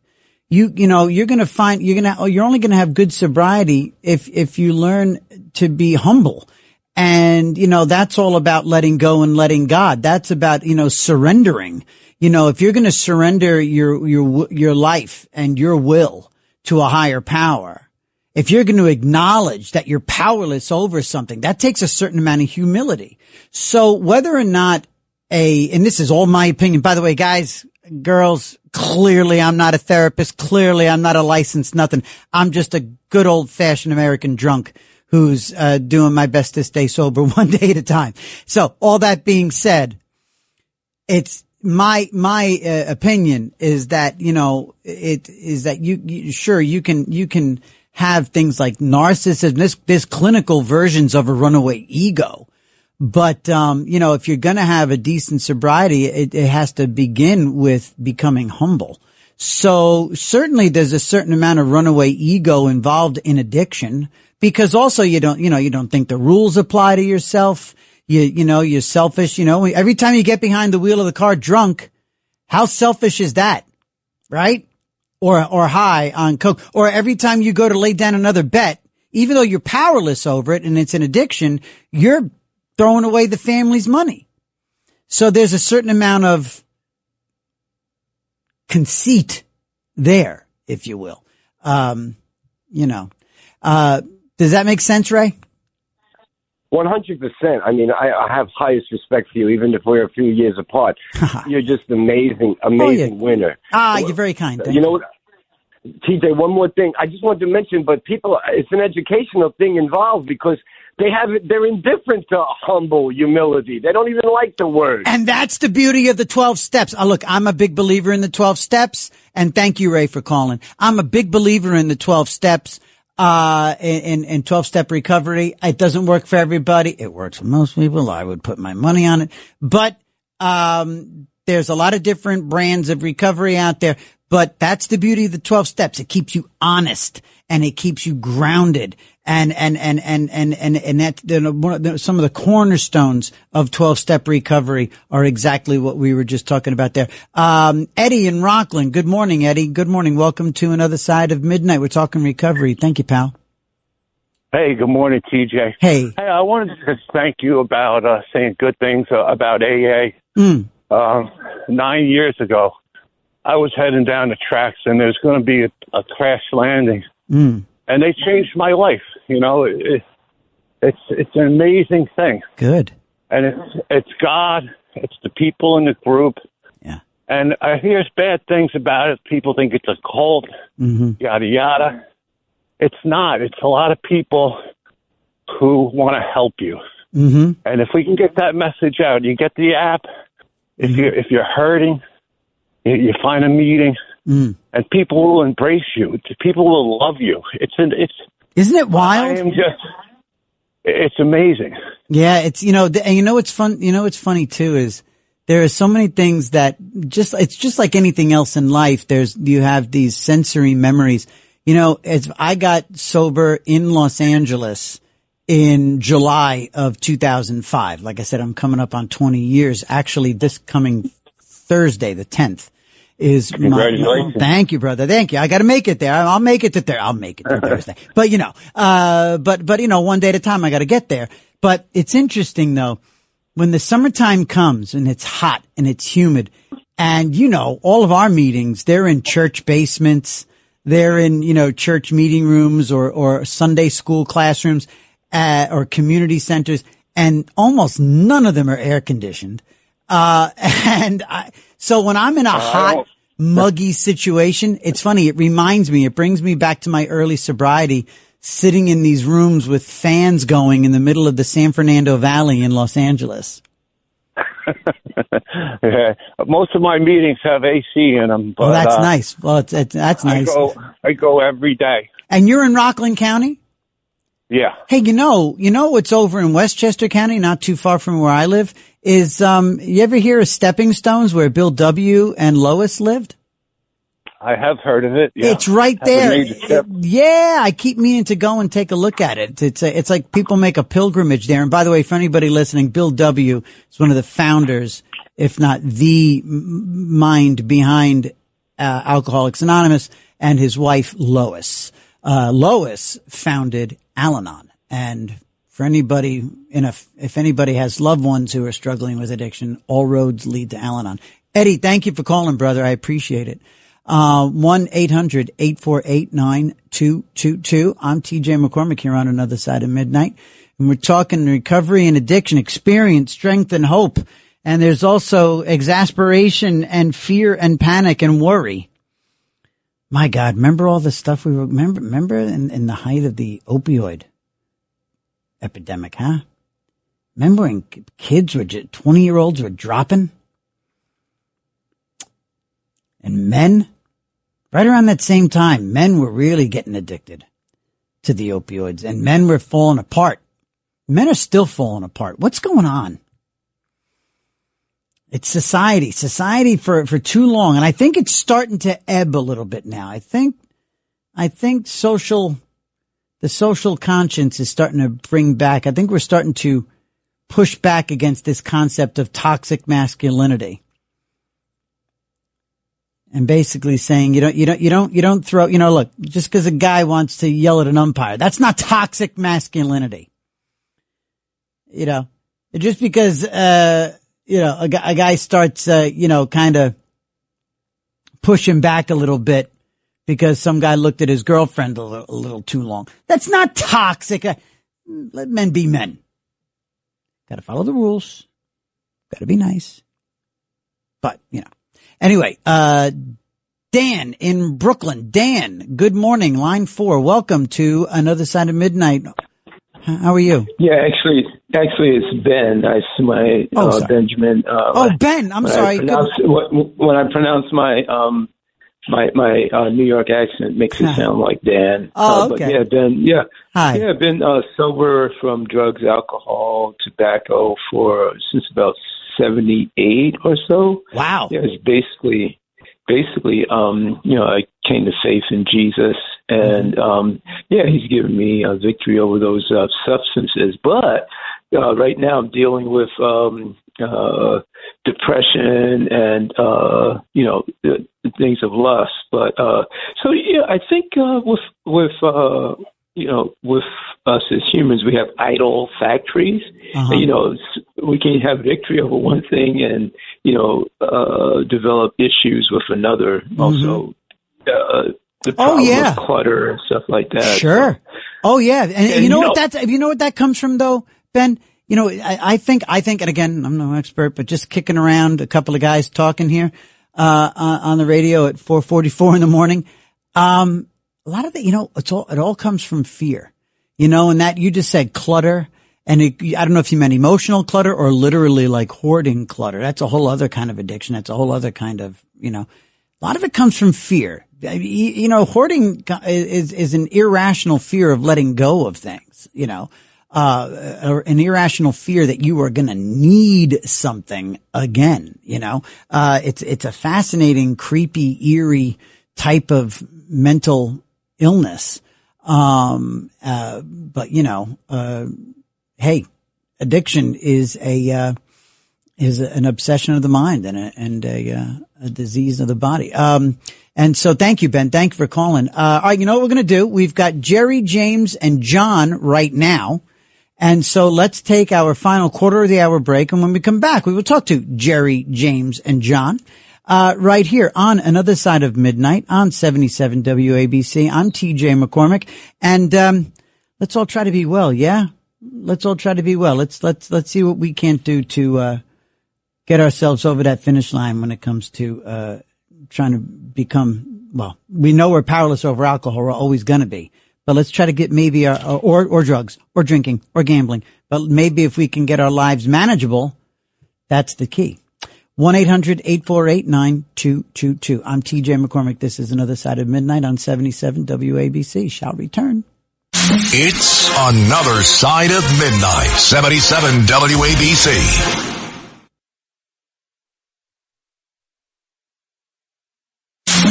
It's Another Side of Midnight. Political humorist TJ McCormick. Now, to the Bernard McGurk studios of 77 WABC.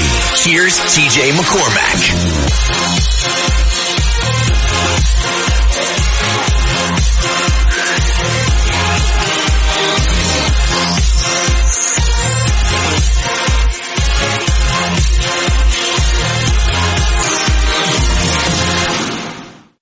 Bill and Tony, just take turns, and I'm getting better at it, but the next time I do that, just come in here and slap me. Gently, but slap me. Let's get over to, who's got it? Oh, it's like a tie here. Let's go to James in Brooklyn. James, good morning. Hello. Hi. Hey. Good morning. Good morning How to are you. I'm well, thank you. How are you? Good. Thank you.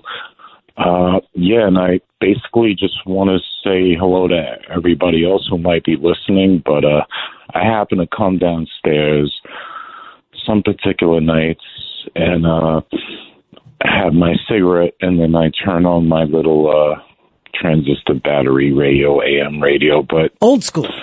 And then happen to listen to the station, and this show was playing, and I said, what does it hurt me if I just call that number? And I basically just call the number. Mm-hmm. And, but it's very relevant, and, I don't really have any outlet to talk about this kind of stuff, but, what's your deal? But are you struggling with something? Definitely. What's that? It would be alcohol. Okay. I'm 47 years old. I don't really talk about this type of stuff, and it's weird that I'm on the air, but I didn't necessarily want to do it like this. But then again, I don't make the damn effort to help myself, so I simply called the number and I said, what would it hurt if I call? Right. And sure enough, now I'm on the radio. Yeah, so basically, it's God's will. It's a God shot. Let me ask you this. Let me tell you this. Just my opinion is, and my experience is that if you don't want to drink, if you think that you're powerless over alcohol, and if you find that your life is unmanageable because of that, I can tell you now that it doesn't have to be this way. You actually can stop drinking. You can stop. If you can. And, have you ever been to, you probably have you ever been to a meeting or talked to anybody about like AA or recovery or anything like that? Have you ever had that conversation? I have. Okay. I have gone to meetings. Oh, okay. All right. And like I said, I really am not proactive with trying to help myself. So, well, you got to be desperate. And that's another thing too, is that, you got to really wanna, they say that, you hear it's almost like a cliche, right? Right, James, where they're like, oh, the person has to want, they have to admit they have a problem. Well, you've already pretty much admitted that. And people that say, you have to want to. And that's true. If you're going to get sober, you got to be just as desperate to be sober as you are to get the next drink or the next hit, the next bump. That's what it takes to be sober. You got to want to be sober as badly as you want to get drunk. And, you know, you might be there. You might not. The fact that God had you tap out this phone number, maybe that's a God shot. Maybe that's God saying, James, all right, you know what? Enough kidding around. You're 47.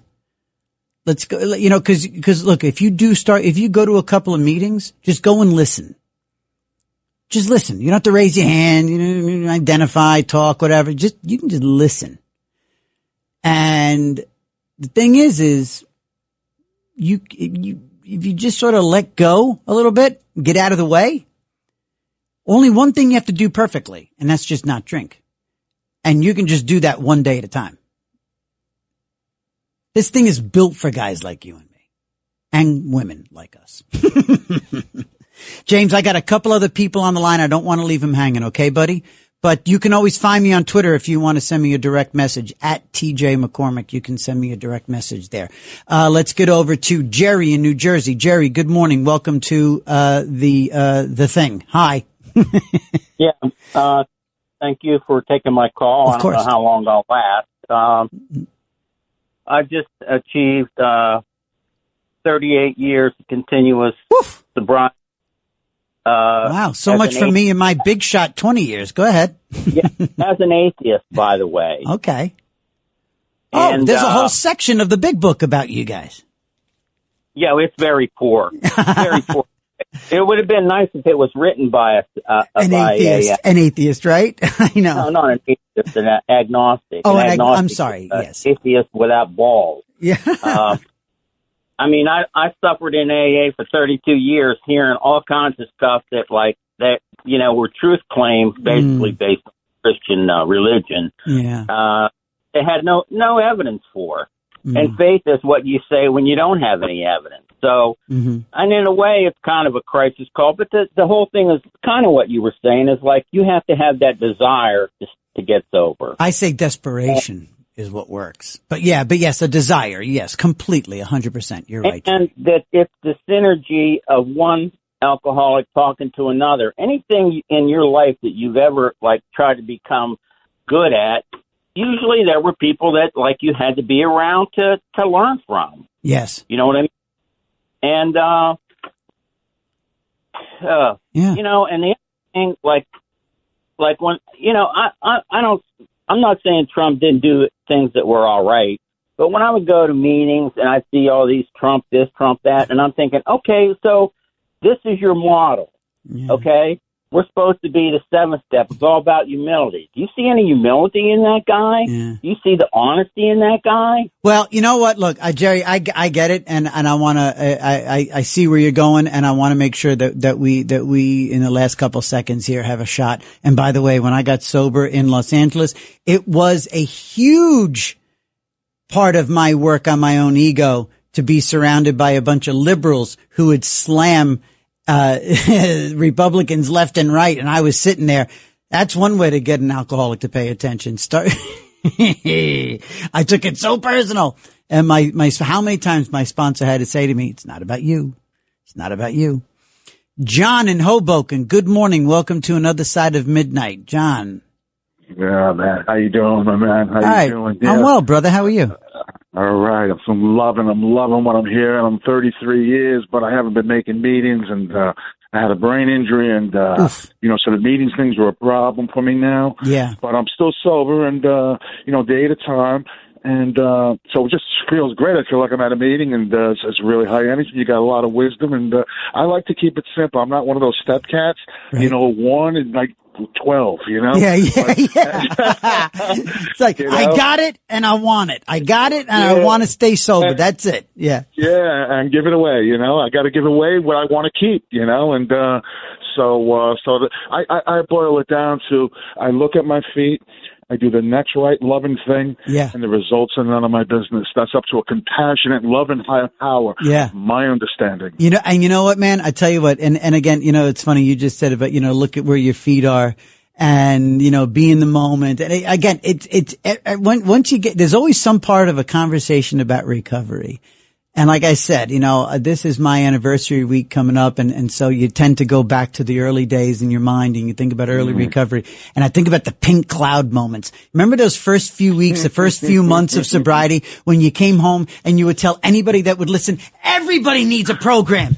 Everybody should do the 12 steps. I feel like $1 million. I've got it. I'm going to be nice. I know what I've got to do. I love you and I'm sorry. I apologize. My God. Everybody should apologize. It's like right? And it's so funny to get into that part of the conversation. You talk about all those things that you learn because the AA and sobriety, that's the owner's manual for a messed up brain that we were not born with. And we learn right from wrong. I remember my sponsors saying phrases like this, saying, you got to know when you're talking to your wife, you want to be right or you want to be happy. Right? You're right. How many times you hear that? Right? Because we'll fight. We'll argue. That's why I'm in talk radio. I'm ready for a fight. That's why I told Russ to shut up earlier. Okay. You see. You put him right in his place. That was a good moment. Thank you, pal. Thank you. Yeah, thank you. But right. Isn't it so funny? You think about those times. I had one guy tells me, one guy said, you got to know how to be shut up. He took like a verb and made it like an adjective. You have to be shut up. You have to stop talking. You got to know when to statazit. And just to be right. And to just keep the peace. You want to be right. You want to be happy. A drunk will argue. We want to be angry. It's good stuff, isn't it, John? I got to keep it simple. But all the things I learned in AA really helped me with the brain injury to where I'm from, like where it really just helped me through acceptance. Yeah. Right. Life on life's terms. John, you're the best. Thank you for closing out the show on a positive note. That's what recovery is, gang. It's positive. It's good at the end of the rainbow there. Come on in. The water's fine. One day at a time. I turned 20 on Thursday. I'll see you guys tomorrow morning, Sunday morning. Another Side of Midnight with TJ McCormick right here on 77 WABC. Liz Radabali coming up. Until tomorrow morning, I wish you all the luck in the world. It's Another Side of Midnight. 77 WABC. 77 WABC invites you to a family fun day and softball showdown on July 20th with net proceeds benefiting Shriners Children's. John Sterling will call the game as the FDNY takes on the NYPD with special guests Dwight Gooden, Art Shamsky, 77 WABC hosts including Sid Rosenberg, Anthony Cumia, Lionel, Dominic Carter, and many more. For more info and to buy tickets, go to ShrinersChildren'sChampions.org. That's ShrinersChildren'sChampions.org.